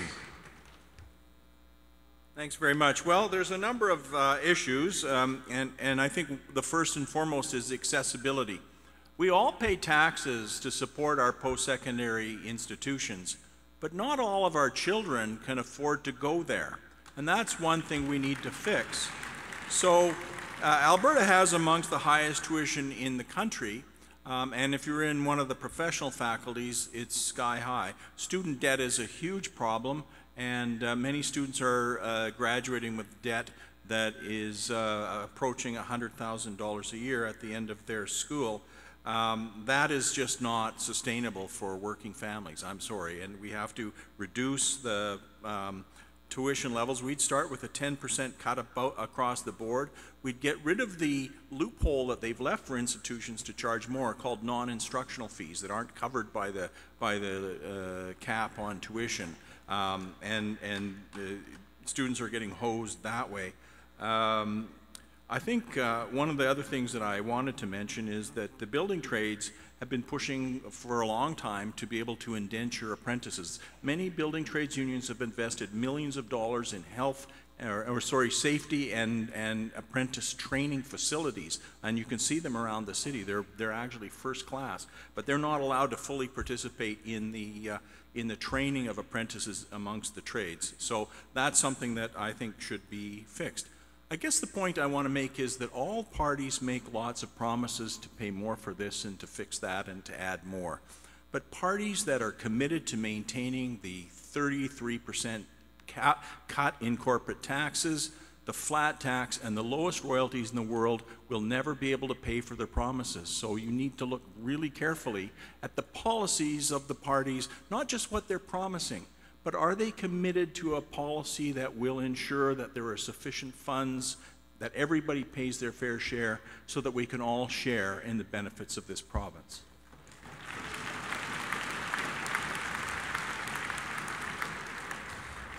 I just got to say, I wish more politicians would talk like that, say things like students are getting hosed. That's finally something I understood today. Good. There you go. Question 8.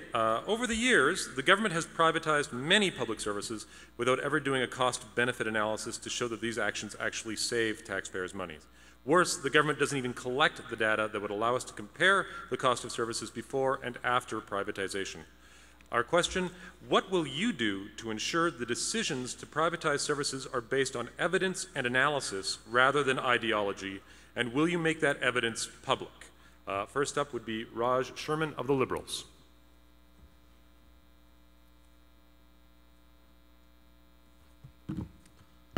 Number one, the Alberta Liberal government will stop privatizing.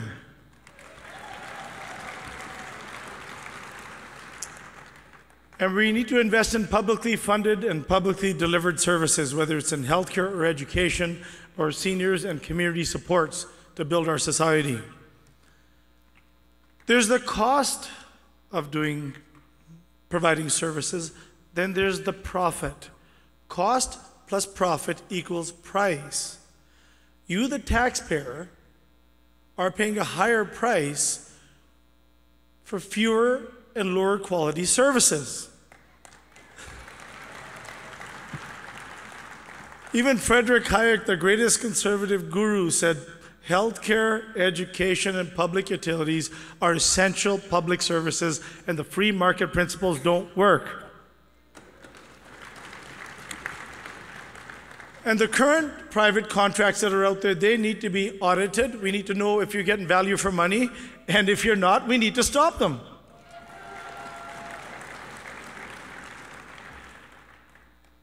The Alberta Liberal government would bring in an independent parliamentary budget officer, independent of government, even our government, and they would have the ability to launch independent investigations where and when they need to be launched.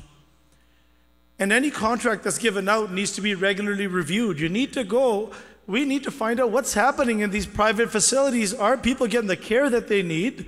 Are the numbers of staff that there, and are they treated well, and are they paid well, and are the working conditions safe for the staff and the patients, whether it's in healthcare or whether it's in education or any other aspect of society? The key is accountability. The government has more than 50% of funding through agencies, boards, and commissions, and most of them have their private PC buddies running them, and that's got to stop and that's got to end. And that's why we need publicly funded and publicly delivered services. Thank you. Next up, Brian Mason of the New Day Advocates. Well, I think people realize that our party has been a staunch opponent of privatization and contracting out of government services for many, many years, and we're going to continue to do that. I think by any measure, any objective analysis of the cost of delivering services either through a private or contracted model versus public sector, it's clear that the public delivery model is not only cheaper, but it gives better outcomes. And particularly in healthcare, you build in a 20% margin for profit, then your costs will either go up 20% or what's more likely, they will reduce the wages and benefits that they're paying. And we just saw that recently at Shepherd's Care, where they just got rid of everybody and contracted it out so that they can make some savings on the back of people who are not well paid in the first place. And that's just wrong. We need to look at something much better than that. The other thing that happens is that the quality of the care is reduced because they're always looking for a way to make a little bit more money. So they cut corners, they cut staff, they hire people that are less qualified, and so on. So it's pretty clear to me that publicly delivered health care or publicly delivered provincial services in general not only gets you a better quality of service, but it saves the taxpayers money too. And I think that that's the important thing we need to remember. I'm most proud of the role that I played in my time in the legislature in defeating Ralph Klein's third way for healthcare. He wanted a two-tier public healthcare system, or two-tier private healthcare system. delivered privately, and we campaigned relentlessly against that, and they had to withdraw the proposals. And the day they did that, Klein stood up in the legislature and he said, if it wasn't for the NDP sitting over there, we would have been able to implement this wonderful proposal. I blame them. And we put that in our next pamphlet. We were so proud of that. And we're still proud of that.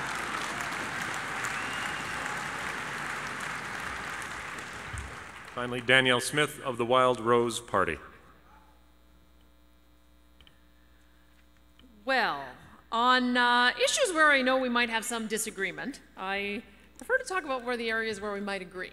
So let me talk about some of the areas where I think that competition and choice work, but it isn't necessarily a discussion about privatization. And the example I'd give to you is how our school system works.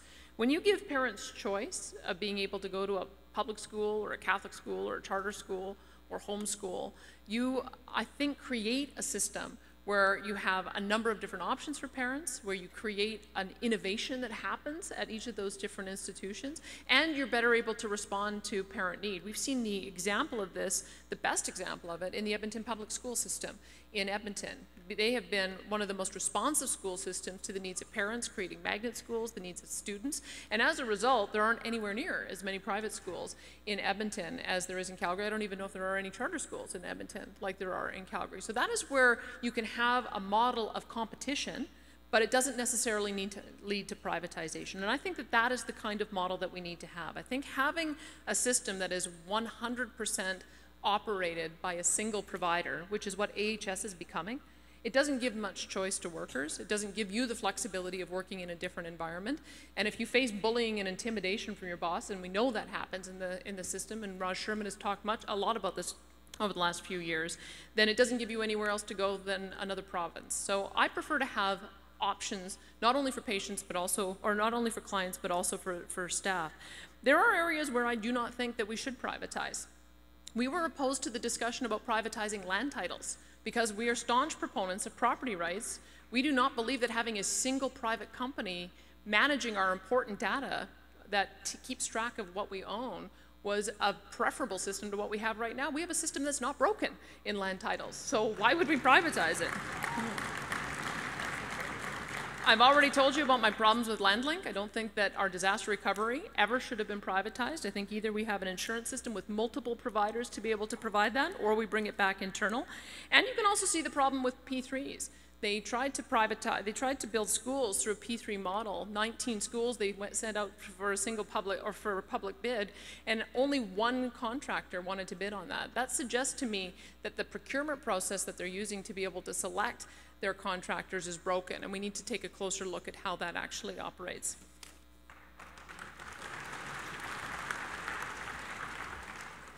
You got to give her credit for guts saying that to you people. I'll say that for her.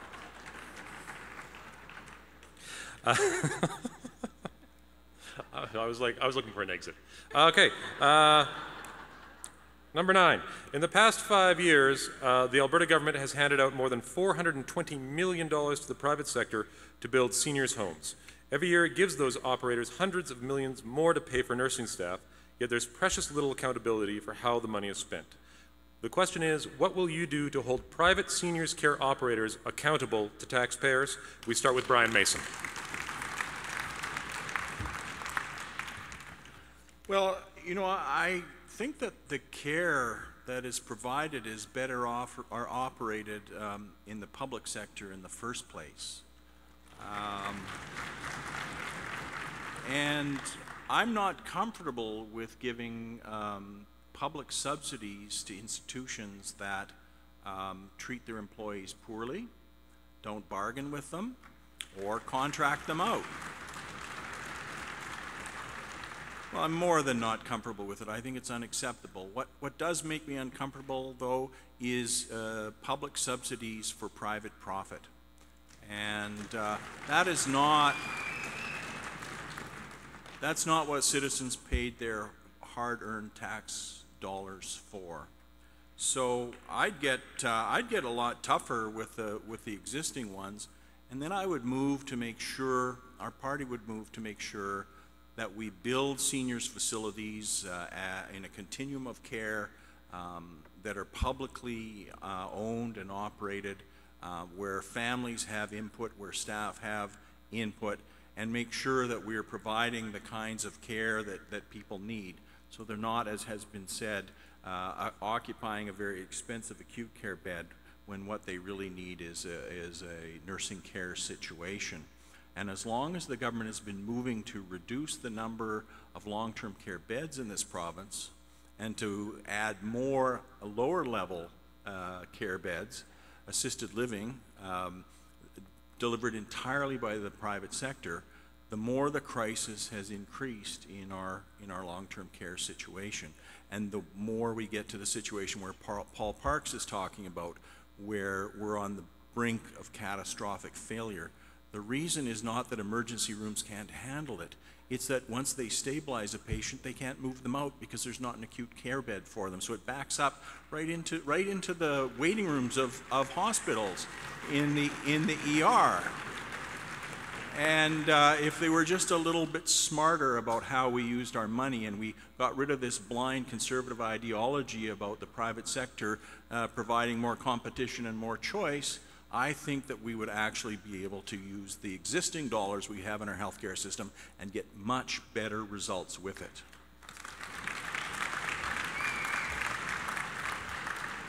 Next up is Danielle Smith from the Wild Rose.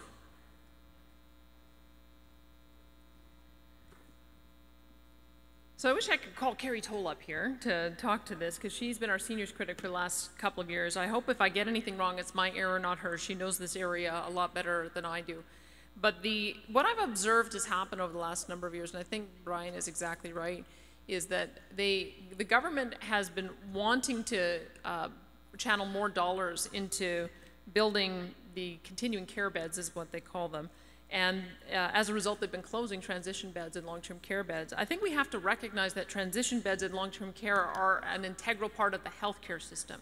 And there may be a role for us to continue building housing for those who are independent living as seniors, or truly what is assisted living. But 24-hour long-term care nursing, dementia patients and Alzheimer patients who require full-time nursing care, that is a part of the healthcare system.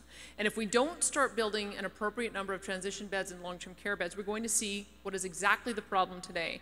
Number one is when a patient presents to the hospital and they can't be discharged to an appropriate facility, they stay in those beds sometimes for months before they can get an appropriate placement. Or the other side of it is they go to an assisted living facility, and then they get extra billed for all of the additional supports that they need, whether it's help with bathing or toileting or eating or meals. We hear horror stories of families having to pay thousands of additional dollars each month because they're not getting care that they should be able to get in the 24-hour nursing care beds. So I think there's a balance to be had, but I think that where we have underinvested has been in this area of long-term care beds. What I think we need to do is, whether it's private, whether it's profit, whether it's nonprofit, whether it's public, I think we need to have an objective criteria for assessing the performance of the facilities. We need to be able to have staff assessments. We need to be able to have patient and family assessments. We need to be able to have a situation where somebody presents to the hospital with a condition or an injury. In some cases, we've had individuals who present to the hospital and die as a result of injuries that they've received in a long-term care facility. That needs to launch an immediate investigation that needs to be public. We have to expose some of these facilities that are not providing the kind of care that we expect them to. If we're going to be able to continue to trust that our loved ones are in good hands, we have to make sure that we put those objective standards and that accountability in place. Finally, Raj Sherman of the Liberal Party. Thank you.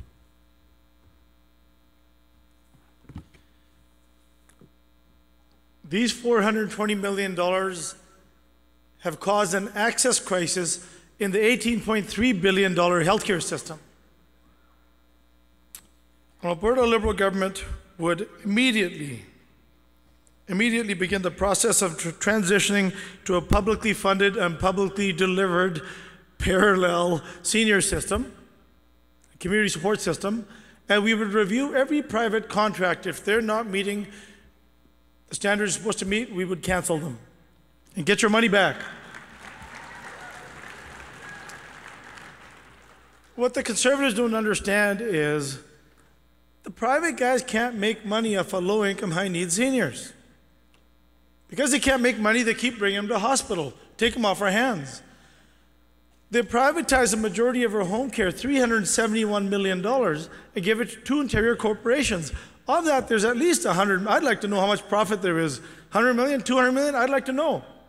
Because I know what's happening as a frontline staff, patients are just being brought back to hospital in and out. That's what the problem in the system is.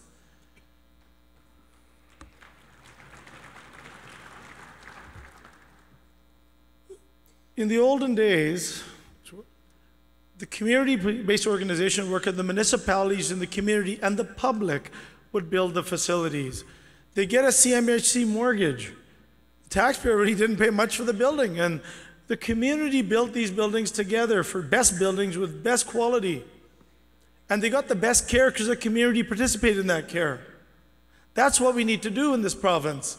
We got to put people before profits.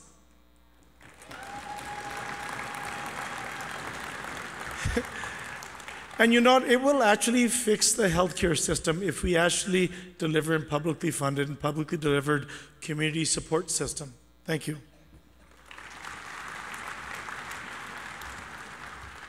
There you go. Guess the lesson there is don't get old. Yeah, there you go. Question 10. It was revealed earlier this year that the government has been putting off hundreds of millions of dollars in maintenance and repairs to public buildings like hospitals. One doctor referred to conditions at an Edmonton hospital as third world. Our question is, how will you ensure that all public infrastructure, hospitals, schools, roads, is properly maintained? And we will start with Danielle Smith from the Wild Rose Party.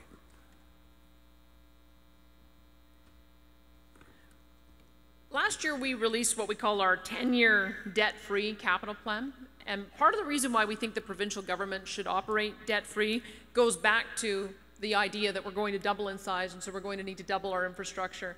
And if we start going into debt now, we will never get out of it. We'll be in the situation that we see in Ontario, Quebec, or British Columbia, where 10 or 20 years from now, we're wondering why we have $100 billion worth of debt costing us $5 to $10 billion a year in finance charges to service and diverting dollars away from frontline services that people care about. That's the reason why we believe that because we're going to continue to grow, we have to make sure that we're operating in a way that looks at capital spending as a core function of the provincial government and funding it properly each and every year. So in our 10-year debt-free capital plan, we talk about starting at about $5 billion per year. The way we came up with that number is by looking at what other provinces are spending on a per capita basis and adding about a 15% margin, because we know that things are a little bit more expensive in Alberta because of our hot economy, and continuing to escalate that over time. We would have a certain percentage that we would flow through directly to our municipalities. We call it our 10-10 Community Infrastructure Transfer. You can go online and have a look at that. But we also believe that we need to earmark 10% of those dollars every year for school construction, and then the remaining amount, we want to be able to look at all of the other needs that we have and prioritize them in an objective public prioritized project list that we make public and available, what the criteria are, what the list is, and then you have to just start going through each and every year, investing and clearing that backlog, whether it's for new construction or for modernizations, but certainly hospitals have to be an absolute priority on that list. Right now, the problem is that something gets on the list for the government, they make an announcement they're going to do something, and then an election happens and somehow it gets moved down the priority list, and all of the rationale for that is never made clear. And you end up with situations like we have at Misericordia or like we have at Foothills Hospital, where we have a mold-infested kitchen, and there isn't any plans on the table for how we're going to take care of that. So we believe that if we are diligent in this over the next 10 years, having a dedicated program for investing, not only will we be able to clear the infrastructure backlog, but we'll be able to get ahead and start looking at building towards the future.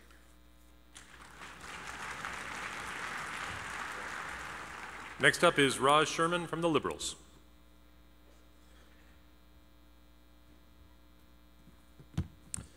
The difference between the Liberals and the PCs?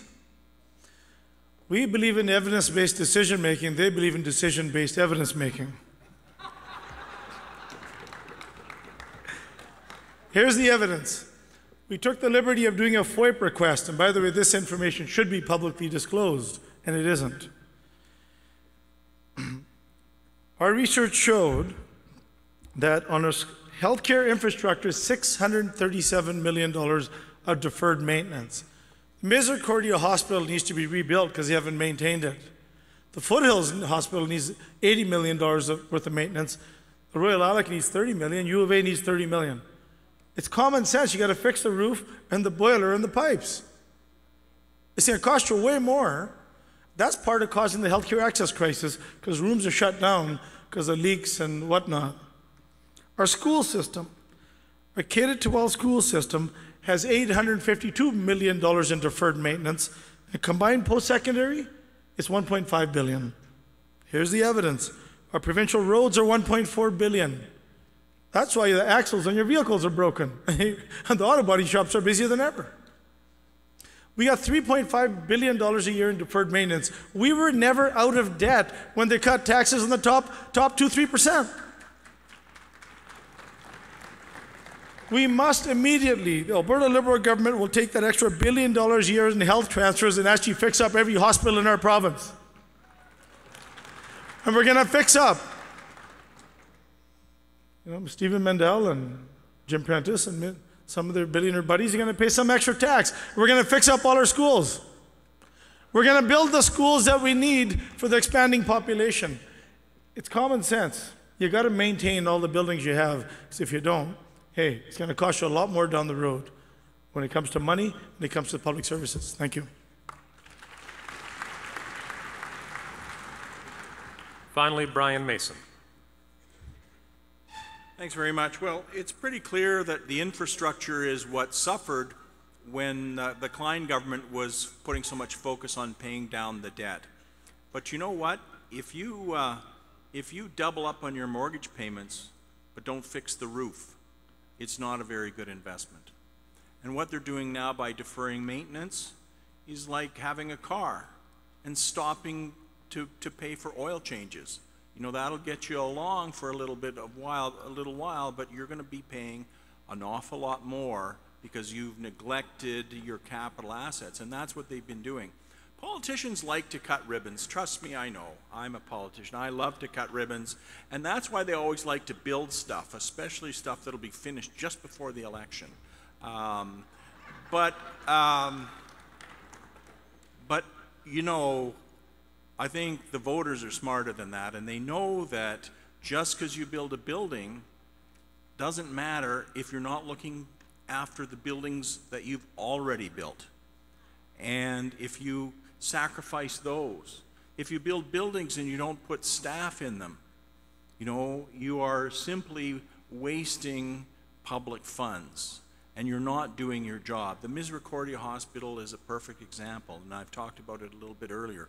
We've made it quite an issue in the White Mud by-election, as a matter of fact, because it's deplorable. And there were decisions made to cancel investments that were to be made in that hospital to upgrade it and to make sure that it was in good shape. And it's bad for the patients, it's also bad for the staff. So we need to make those investments, and we need to make them now. This is a growing province, but we have billions and billions of dollars of infrastructure already in place, and that must not be forgotten in the rush to build new schools and new hospitals. Those things are important, but we have to look after the infrastructure that we already have.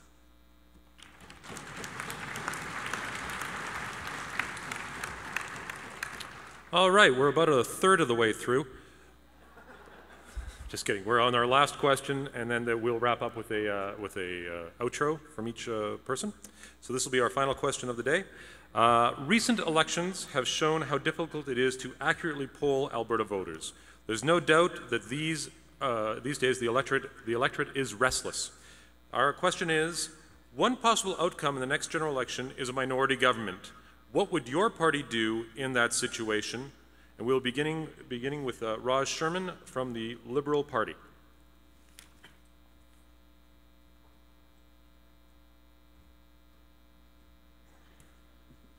Firstly, I'm running to be your premier in a majority government.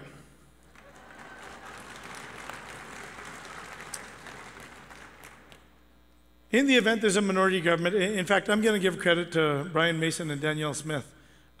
We have, and credit to everyone here in AUPE, we actually have found common ground on many issues, and we have actually managed to work on things that we agree on versus waste our time on areas where we don't agree. And that's what we got to do. Alberta Liberals believe that an MLA should be a local MLA. I told my MLAs, hey, here you got a strong issue in your area and my people don't invite it. Hey, feel free to vote your conscience and vote for your people. This party politics is actually the problem. That's actually the problem. When I was in government, you know, Brian, you said a lot of good things. Hey, he was right. Danielle, you said some good things on the management side. Danielle was right. Decisions must be based on merit and evidence, not based on who gave the information. That's the problem with our politics.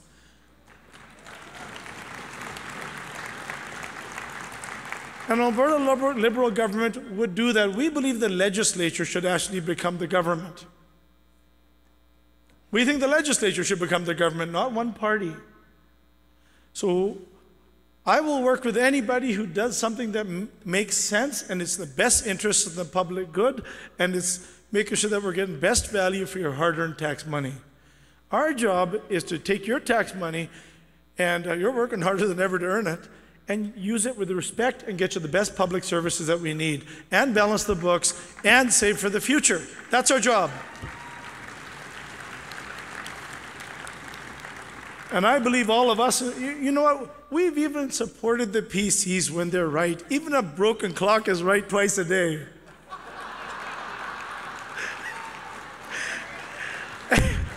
And when they're sort of right, we offer amendments. All of us had amendments that were voted down by all the PCs unanimously. That's our job in a good democracy, to offer ideas, to improve ideas.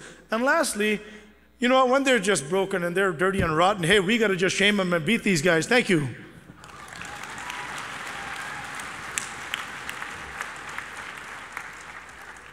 I hate it when the guy's funnier than me. Next up is Brian Mason. Well, like Raj, the objective of the New Democratic Party is to form a government in the province of Alberta. But after over 80 years of huge conservative majorities, in answer to the question, what would I do if we had a minority government? Well, I'd start by dancing a happy dance.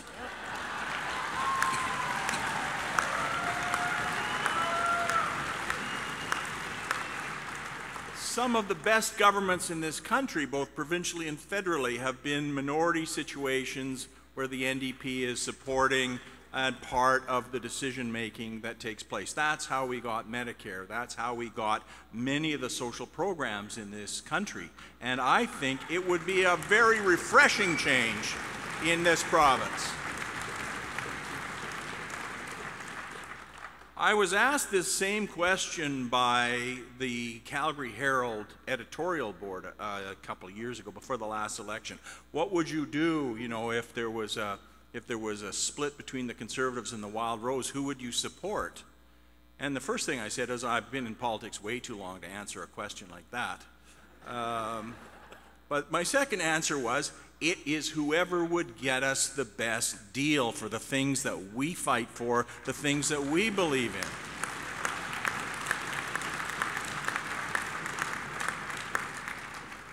So voting reform, so more people can vote. We want to make sure that the public health care system is strengthened. We want to make sure that people have schools. We don't close old schools in neighborhoods that need them, and we build new schools where those things are needed, and that we support the delivery of public services. We want to get more value on the bitumen that's produced. We want to upgrade it here. We want to make sure that the good jobs stay in Alberta. We don't want to shut down the oil sands, but we want to clean them up. And I think that that has to happen too. We should be investing in renewable energy, because there's going to come a point where we're going to have a hard time selling the oil one way or the other, because the world would have moved on technologically. So we need to be farsighted. We need to be making plans now, but we need to make sure that the families of this province can afford to get the things that they need, that their kids can get an education, their parents in long-term care are well taken care of, and that they don't have to work 20 hours a day in order to put food on the table.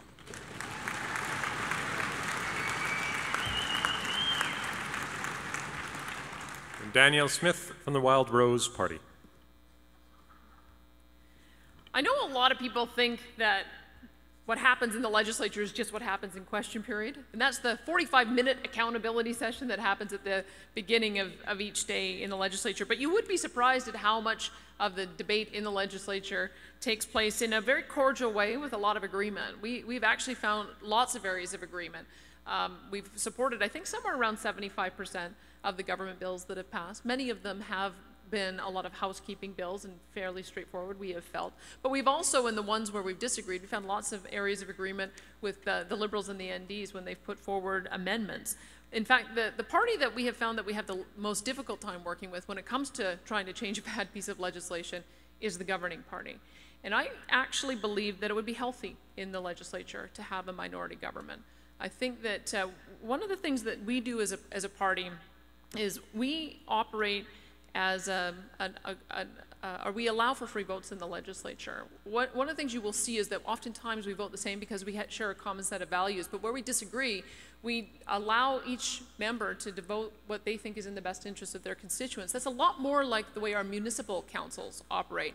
At the municipal council, you don't get elected under a party banner, but you do end up finding common ground with a number of different people on council, and you'll find that different coalitions form, but sometimes those coalitions change and vary. And I think that there is a good opportunity in the provincial legislature for us to operate in much the same way. I would say that I would be more inclined to want to work with the Liberals, the NDs, and whichever independents there are to try to make some major changes in the legislature. One on democratic reform. It's absolutely absurd when bills are introduced and voted and debated on and passed within 3 or 4 days worth of notice with nobody having any idea what's coming.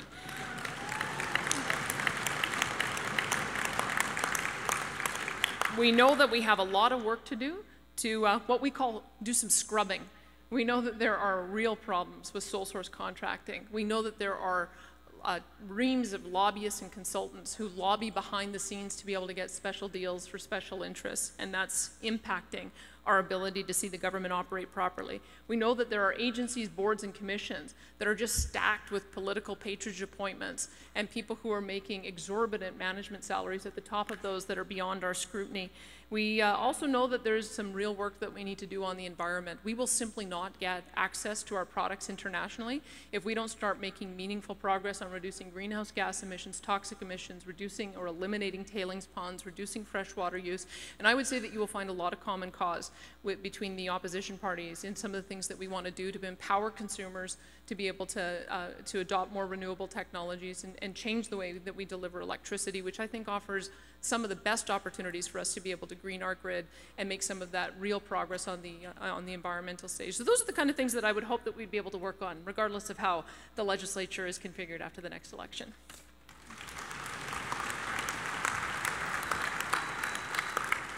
Okay, so now we'll have our closing remarks. Each person can take 5 minutes. You don't have to take all of those minutes. Just saying, it's getting late. We will start with Brian Mason. Now, thank you very much. Well, this has been very fun, and I've always enjoyed these debates. They're very different than when the Conservatives are here because we all tend to kind of pick on the Conservatives. But I do enjoy debating. We've kept it fairly nonpartisan in this discussion so far. That's about to change. I think that people have a choice going forward. We have 4 by-elections going on in the province here, and I think it's important that we not elect 4 more pumpkins to the legislature.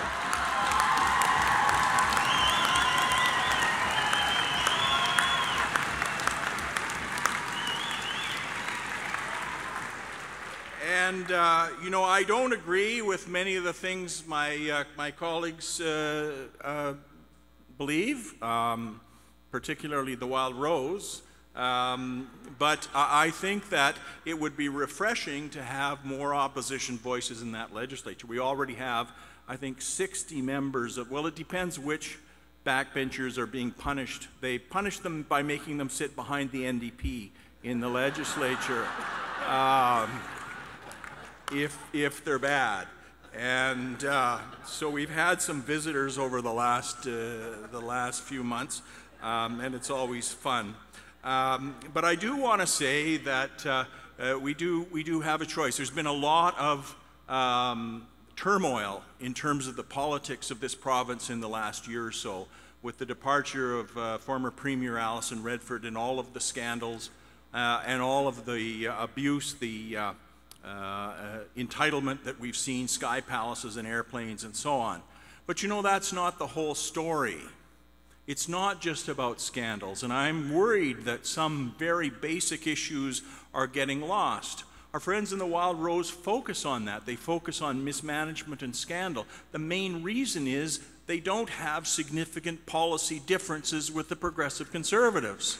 So they want to talk about how they manage the system, not whether or not we should get rid of the flat tax because they agree on that, not whether or not we want to keep some of the lowest royalties in the world because they agree on that, and they agree on most things, to be very honest with you. And I'm doing this because Danielle can go after me, and she can respond, as I know she will. But my point is this: the choice between two conservative parties is no choice at all.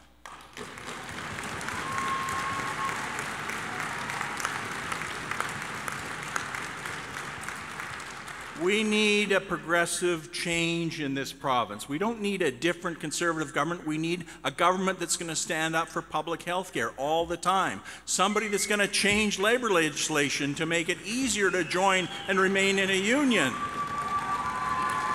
That supports public education. That supports the upgrading of our resources here and insists that the oil companies pay fair royalties for the value of the resources that belong to all of us. That's what we need.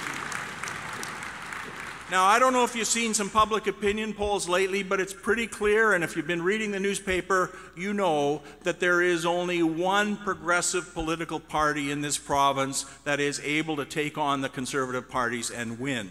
In the last election, we defeated 2 conservative MLAs. We came close to defeating several others, and we're going to do it some more.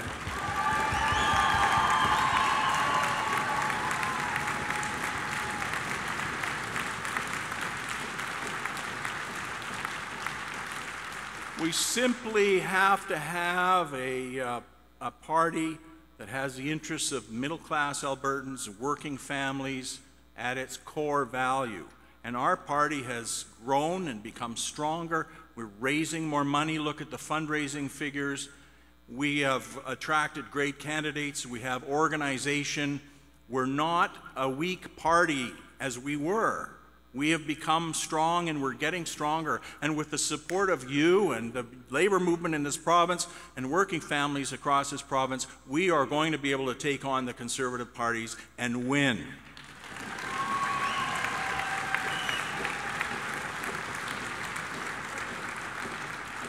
So my friends, I know that many of you are from Calgary and many of you are from Edmonton. There are by-elections going on. I want to encourage you to get involved. If you want to get involved with somebody, with any of the parties, that's great. If you want to get involved with the New Democrats and do a little bit of door knocking or phoning for us, you are more than welcome. We depend not on corporate donations. We depend on ordinary people coming and going, working hard and giving their 20 bucks. That's how we finance our party.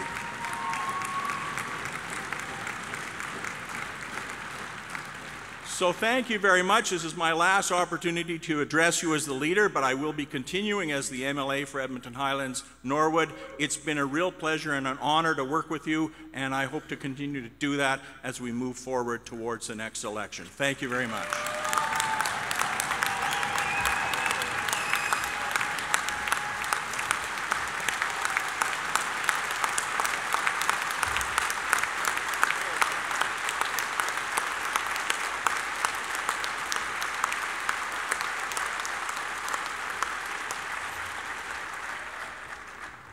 And having to follow that is Danielle Smith from the Wild Rose Party.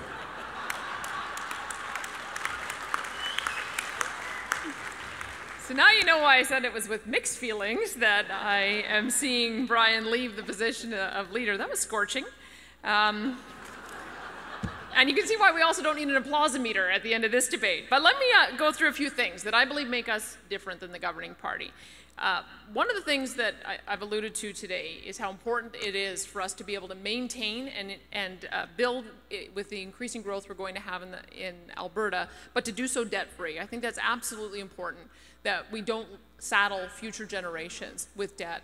We have got $9 to $10 billion a year that we get in resource revenue. This is a government that has blown through virtually all of our savings, plus they're siphoning dollars off the Heritage Savings Trust Fund. They simply have demonstrated they have no capacity to manage our finances, and that is reason alone to change government.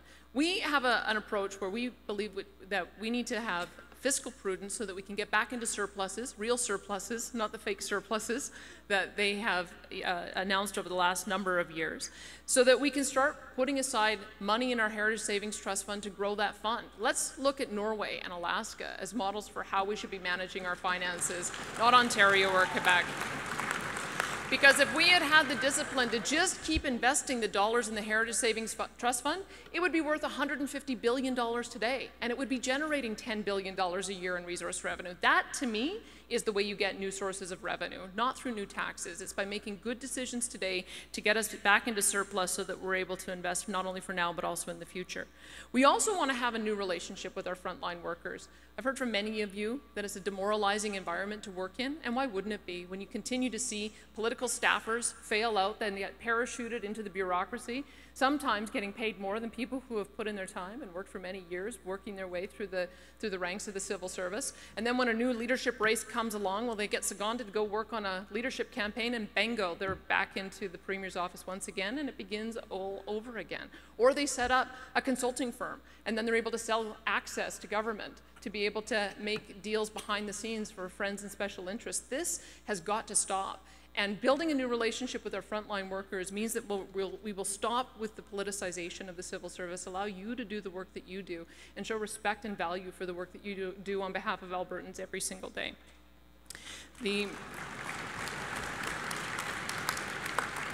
We also want a new relationship with our municipalities. We know that as people come to this province, it's going to be Edmonton and Calgary, Fort McMurray and Grand Prairie that drive the growth in our province, and being able to ensure that dollars are flowing back to those communities so that they can invest in things that are important to those communities is going to be increasingly important. We also believe that we need to establish a new relationship with our First Nations communities. I think one of the biggest mistakes the government made was canceling the First Nations refinery, which would have given an incredible project for our First Nations communities to be able to develop a new energy source, but also have made them a champion for a lot of the issues that we're facing in trying to get our product to market, and also met our objectives of refining and upgrading more of our product at home. I think that we can look at reestablishing that project, and also look at how we'd be able to act as an advocate for our First Nations communities in helping to resolve some of the issues they have with the federal government. The one thing I would say as you're looking and deciding how you want to vote in this election is that I always look at the early warning signs of a leader that is going to manifest into bigger problems later on. And there are some early warning signs with this new PC Premier. He's avoiding debates, not only during his own PC leadership, but during his own local constituency debate, and avoiding coming here today to face you.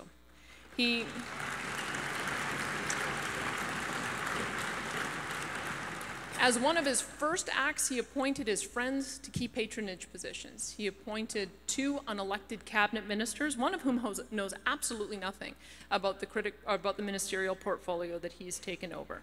He made changes to the salary grid for those, and new appointments for those who are in certain agencies, boards, and commissions who worked on his campaign, and then announced that he was going to do a review of agencies, boards, and commissions. There's still issues about illegal donations that have not been paid back.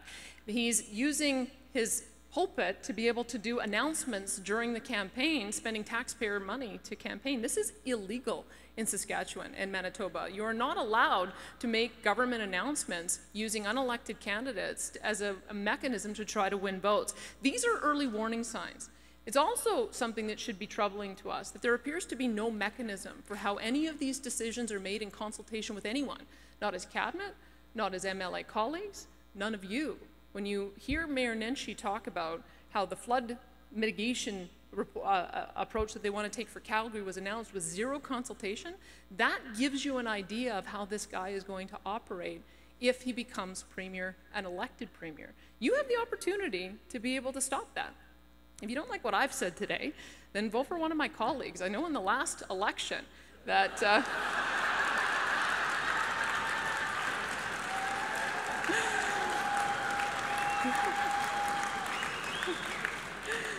I know in the last election that among union members there was an anybody but Wildrose vote, and some of you left your traditional voting pattern of voting for the NDP or the Liberals to vote PC to stop Wildrose from getting elected.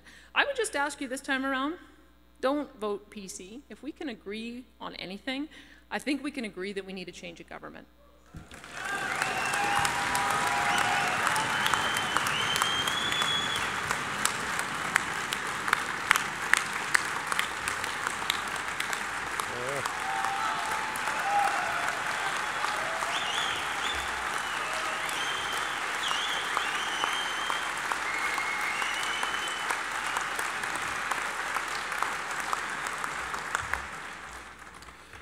Vote for one of my colleagues. Interesting strategy. They got her a standing ovation. I guess she knows what she's doing. Finally is Raj Sherman from the Liberal Party.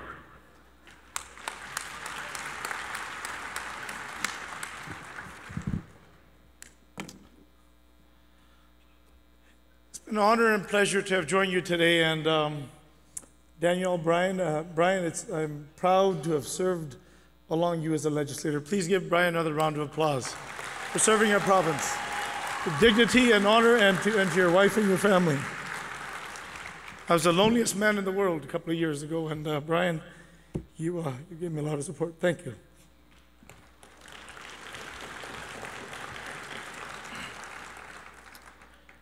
You know, I'm not supposed to be here. I was born in a refugee village at a time of war in a third world country in '65. I wasn't supposed to come to this country because of regressive immigration policies. Only my dad was allowed to come in '65, not his newborn son and his wife and his brothers. When Prime Minister Trudeau changed the immigration laws of this country, my father could, for the first time, see his 3 children and his wife for the first time in 7 years. That's what I think of the temporary foreign worker program. We need a permanent Canadian program. We're a country of immigrants. All of us. We need to have that conversation. What kind of society do we want to be? That's what this is about. It actually ain't about healthcare and education. It's about what kind of society we want to be. Canada is the greatest country in the world. It is.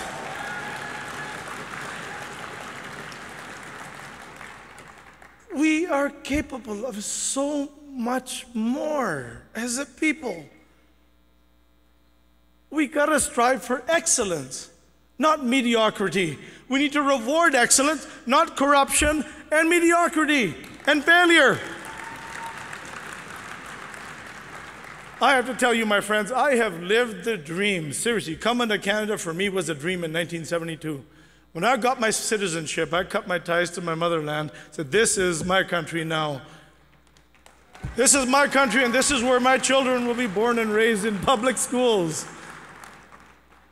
The fact that an immigrant child of a poor immigrant, blue-collar working family can sit here, have the chance to stand before you, is because I had a chance to get a good public education when tuition was $900 a year. 30 years ago. This province dreamed of greatness when I came to this province 30, 40 years ago. And that greatness happened because the people had the courage to change their government.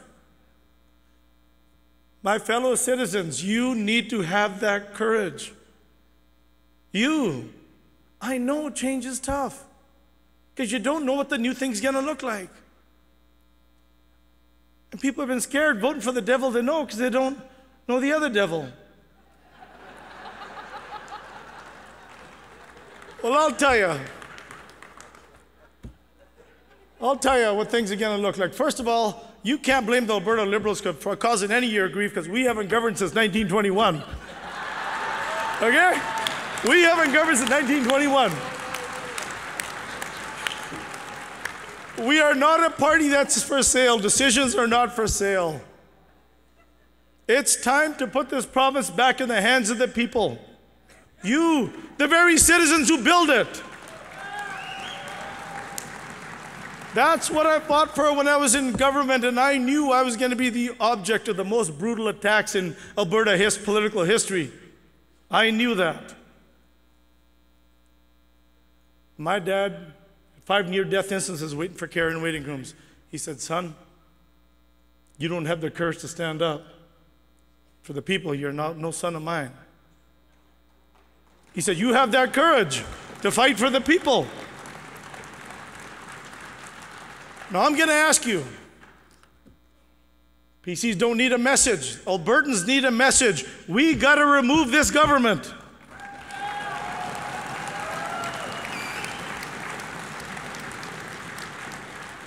The Alberta Liberals want to build a strong economy and a strong society. We will educate our children. We will build the roads, schools, and hospitals and maintain them.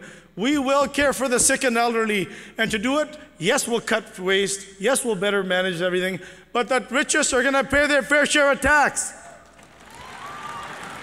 And we're going to have more union members in our province under a Liberal government.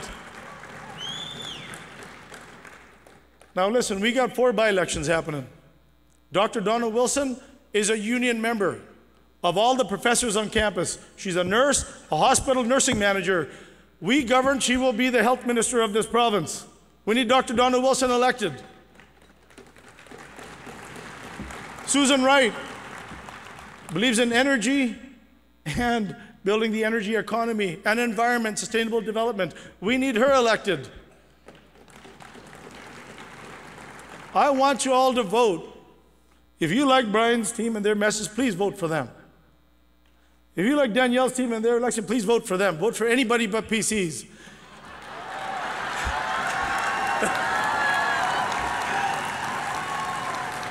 Now, if you like, I'm telling you, it's going to be tough, and I'm a tough guy and compassionate. If you like the Liberals, I just need your family, friends, and 20 of your neighbors to vote for us. Thank you. God bless you all. Thank you, AUPE. Thank you.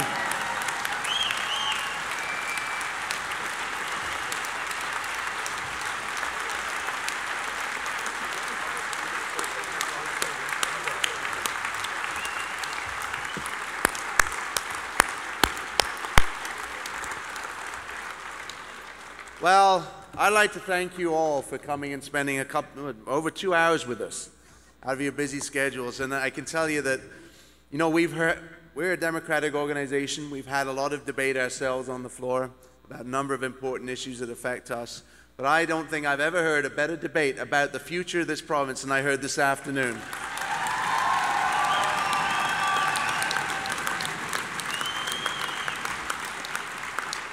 And the potential really for what will be a very exciting election coming up, I think, because as I was saying beforehand, for the first time that I can remember, there's actually a real challenge to the governing dynasty that's been in power for so long. And that is good for democracy, that is good for Albertans, and it will be, well, unfortunately it won't be Brian.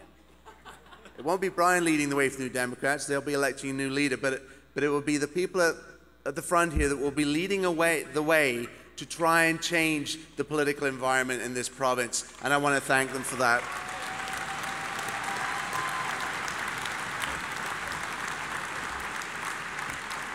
And believe me, we will continue discussions with each of the political parties. We do it on a regular basis. We appreciate that opportunity as well to help you learn from us and vice versa. And I think that's what's been able to build a strong opposition to all the government attacks over the last year. And we often look at ourselves, quite honestly, with no disrespect to any of you, we look at ourselves as an opposition as well, an effective opposition that's been out there in the communities railing against the government. But there is no way our opposition out on the streets, the rallies, the picket lines, the letter writing, the petitions, the harassing, meeting with MLAs, all of that wouldn't have been effective without the support of the opposition in the House. So once again, as an organization, we'd like to thank you. And I'd also like to thank Albert Howell for a wonderful job emceeing this. Thank you so much.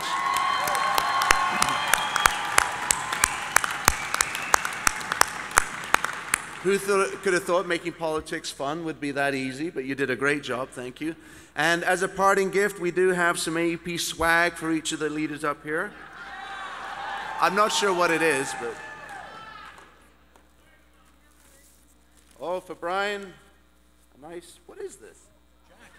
Oh no, it's the pullover thing. There you go. Pullover thing. And Alberta Way sunglasses. We've given out how many? 20,000 of these across the province, but your future is so bright you gotta wear shades.